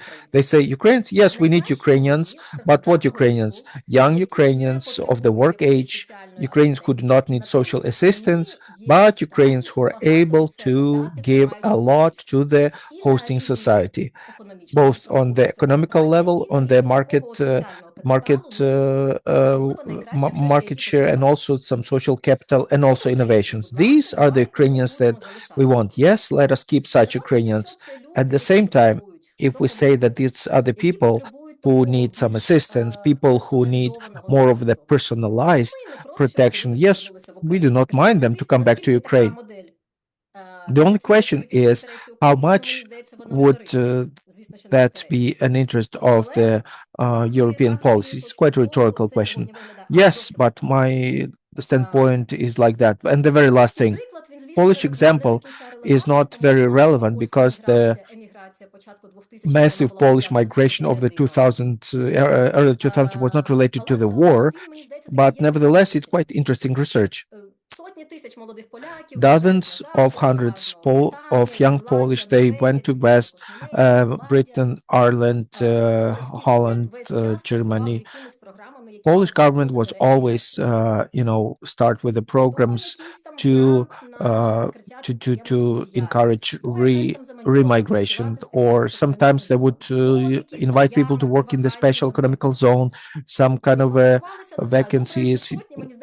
It thinks that dozens of people have used it, not dozens of thousands, but really that was more of a ethnography excitements, but this was just to make sure that the Ministry of Foreign Affairs, there would not be zero but the number.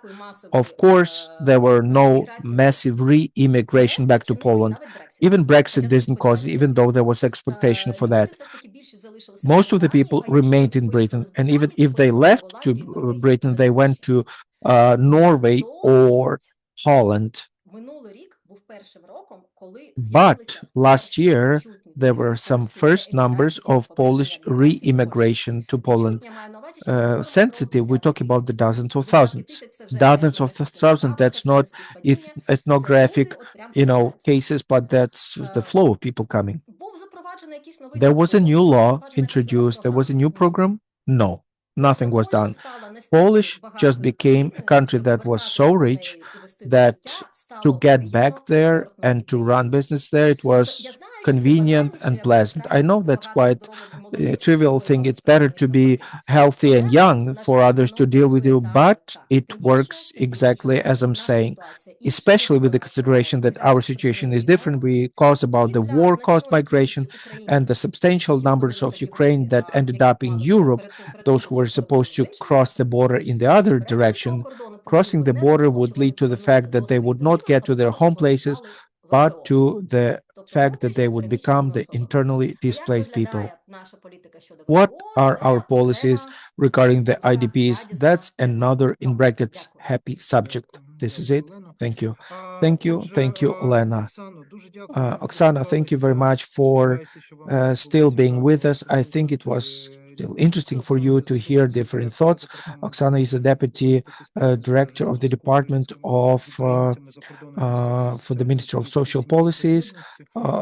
in Оксано, the які Ministry of Social ваші Policies and Unity. So, висновки? Oksana, what are Давайте, your оскільки main вже така майже summaries? неофіційна We have частина за got межами very, very 17:30. unofficial part Як beyond ви бачите, 1730. що можна з What do you всіма цими see? проблемами What can be зробити, done to all що of ви these issues визначили як такі so that we пріоритети, set it які as priorities реалістично that we може can розпрацюватися зараз в realistically українській focus політиці? the attention by the Ukrainian government? Доброго вечора, Good вітаю. evening to all of you. Надзвичайно Greetings to корисний, you. цікавий захід. Very Дійсно, interesting і event that you're ми having дуже today. Truly дякуємо speaking, за we are grateful to це дослідження і you for хочу the study зауважити, that що you've done. And I want to якісні say дані that і the quality презентативні data and звіти корисні representative для data, they формування are державної very політики, useful зокрема, for the state де ми policies in можемо particular because використовувати we can use them ці факти, реальні тенденції, and звичайно, we дозволяють нам будувати facts and політику real tendencies власне they allow us to засновану на build фактах, а не вимислах. policies that Тому are це fact-based, not надзвичайно just корисно. um, Щодо as far as the визначення моєї definition ролі of my як role особи, яка as a person має підсумувати, that ну, have to я summarize спробую, everything, можливо, let me just знову ж таки once звернутися до again draw рекомендацій, back to the які recommendations сьогодні, that які сьогодні були озвучені, were так, і spoken of сказати, що today. ви And I wanted to say надзвичайно that тонко you відчуваєте can definitely сьогоднішній feel контекст the і fine line of the те, context що я би мала розповісти and things that I сьогодні, was supposed to дуже share with you добре today. кореспондує з вашими It рекомендаціями, що corresponds so well не with your може мене не recommendations, and радувати, адже це говорить про те, що this держава cannot все ж таки на keep me правильному шляху, not і ми unhappy because it рухаємося tells about the в fact that we are правильному moving in the напрямку. right path Ну і and the state стосовно is moving in the right path. завершення Regarding the тимчасового захисту, termination повернення of the України в ЄС, ми вже temporary говорили про те, що insulin цей for тимчасовий Ukrainians захист in the продовжений EU до countries. вересня We 27 heard року. that it was extended till Але вже March зараз 27th. є ще But фактично even рік, though так? we are Тобто still зараз having a year починається between період us and them, інституційної but now підготовки the до EU перехідного prepares етапу, the stage of завершення the цього transition захисту, так? І в березні stage, and in 2025 року Рада the Європейського September Союзу ухвалила 2025, the board of рекомендації щодо EU, координації they've done цього some переходу. recommendations regarding the І coordination of тут such йдеться саме transition, про and we talk поступовий, about the gradual керований, скоординований guided, процес. coordinated Це не process. може This бути різкого cannot be just a припинення, sharp це не може termination. бути різкою There should реакцією. be Ми no тут sharp розуміємо, reaction, and we що understand тільки з all that, урахуванням especially with the consideration можливого незавершення of воєнного стану на цей potential період,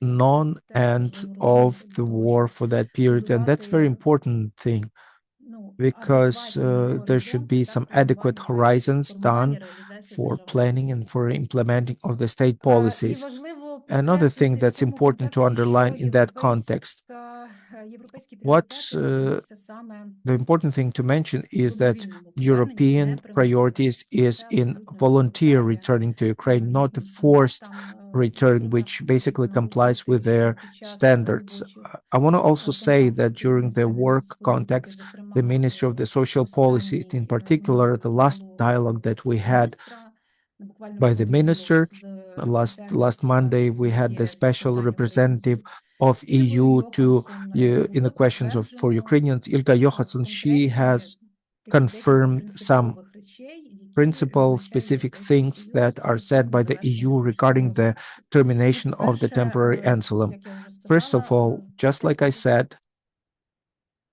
this розглядається як process is керований considered перехідний to be період, тобто like це не a буде guided одноголосним рішенням. По-друге, звичайно, це transition добровільність period. повернення, це Second є thing, безумовною для the Європейського Союзу.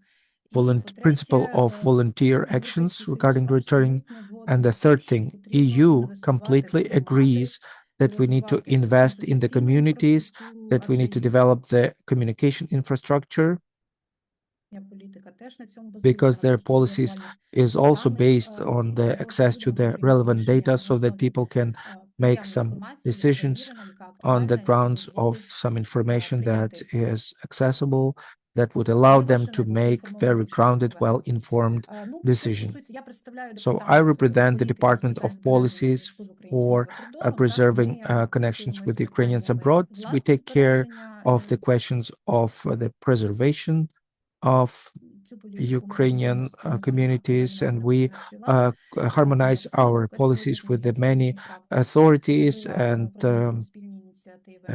Madam Oksana was talking about that from the Ministry of the Foreign Affairs regarding certain initiatives. And basically, in the framework of our competences, we rely a lot on the establishing of policies and also implementation of policies. As far as establishing of the policies, let me just underline, we talk about the policy of the volunteer returning, because we don't have a designated realm.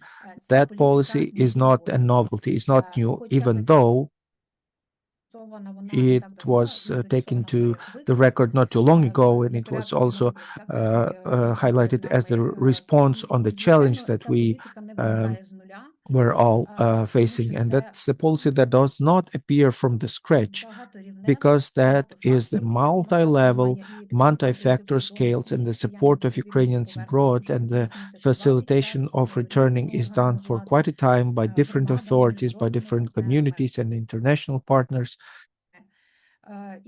And it seems to me that our role and assessment in that process is very coordinational. We need to systematize everything we have today. We need to collect the most positive practices, and we need to apply it wherever it applies. Therefore, in the year 2025, in the end of last year, we started prepping two large scale as far as engagement of other central authorities and local authorities. So the two projects that we had, the documents for the state planning. First document is a document for the short-term response, which is an action plan, which is directed on the specific events that would be necessary because of the termination of the temporary asylum. And in concurrent to that, we go towards the construction of the strategy of preserving the connections and volunteer returning for the long-term period. We talk about the years 10-year period till the year 2036, because we understand that as we relied on the preliminary data for the 27 and the transition period, this is not the history actually. We live today, and we need to build a rather long-term model. As we were talking about with our representatives from abroad, we mentioned that it's not going to happen really fast.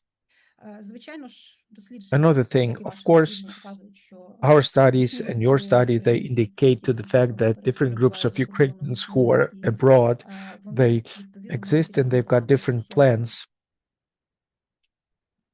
regarding the returning portion of them. They consider integration into the country. Others think about the returning in the long-term perspective or in distant perspective. And we need to understand that the policy needs to be flexible and forecasted, and it should be grounded. Therefore, the monitoring is very important. Another thing, we need to consider all of the tools. We need to apply all of the potential tools to respond on the operational challenges and the long term. Another thing that I've been talking is the implementation of policies, so that we create the institutional capacity for the quality implementation of the policies. And here I want to highlight that the government in the year 2025 have created the LCC, Agency for International Dignity. That's an operational tool for implementation of national policies in the questions that related to the returning. There is a network of unity discussed. The key elements are the centers of unity that will be opened together in the cooperation with the countries where our citizens abide. At this point, we've got the practical interactions with Germany, Spain, and Czech Republic, and we also got the intergovernment operations of such initiative with Poland and Sweden. Another element of our grid of unity would be the spaces of unity. We would do the engagement of the local initiatives, in particular of Ukrainians abroad, who would join that, and they would act and function for the benefit and for the best solution of these questions. And the goal of functional of such centers for the unity of Ukrainians abroad, they would be the points of presence of the state. They would allow people to have the relevant information regarding the conditions for the returning and the reintegration within Ukraine, and also the facilitation of the programs of our citizens abroad regarding the access to the culture, education, and the preservation of identity. This is what Madame Oksana mentioned, and we work with her regarding that thing. And as far as educational question, I just wanted to mention as well that this mechanism of verification of the educational islands, this is not a self-goal in itself, because there is the whole process that's standing behind it, the process of the confirmation of recognition of the educational results that are achieved in those islands of education abroad. And that's a very practical tool in the concept of return, because our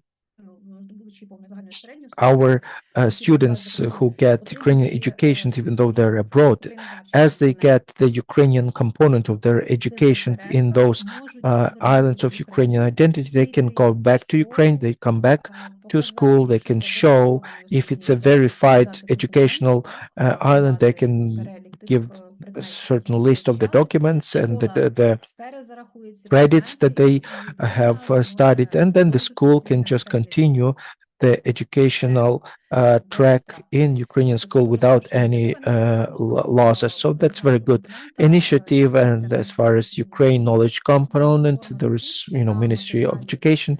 As much as I know, the platform is launched.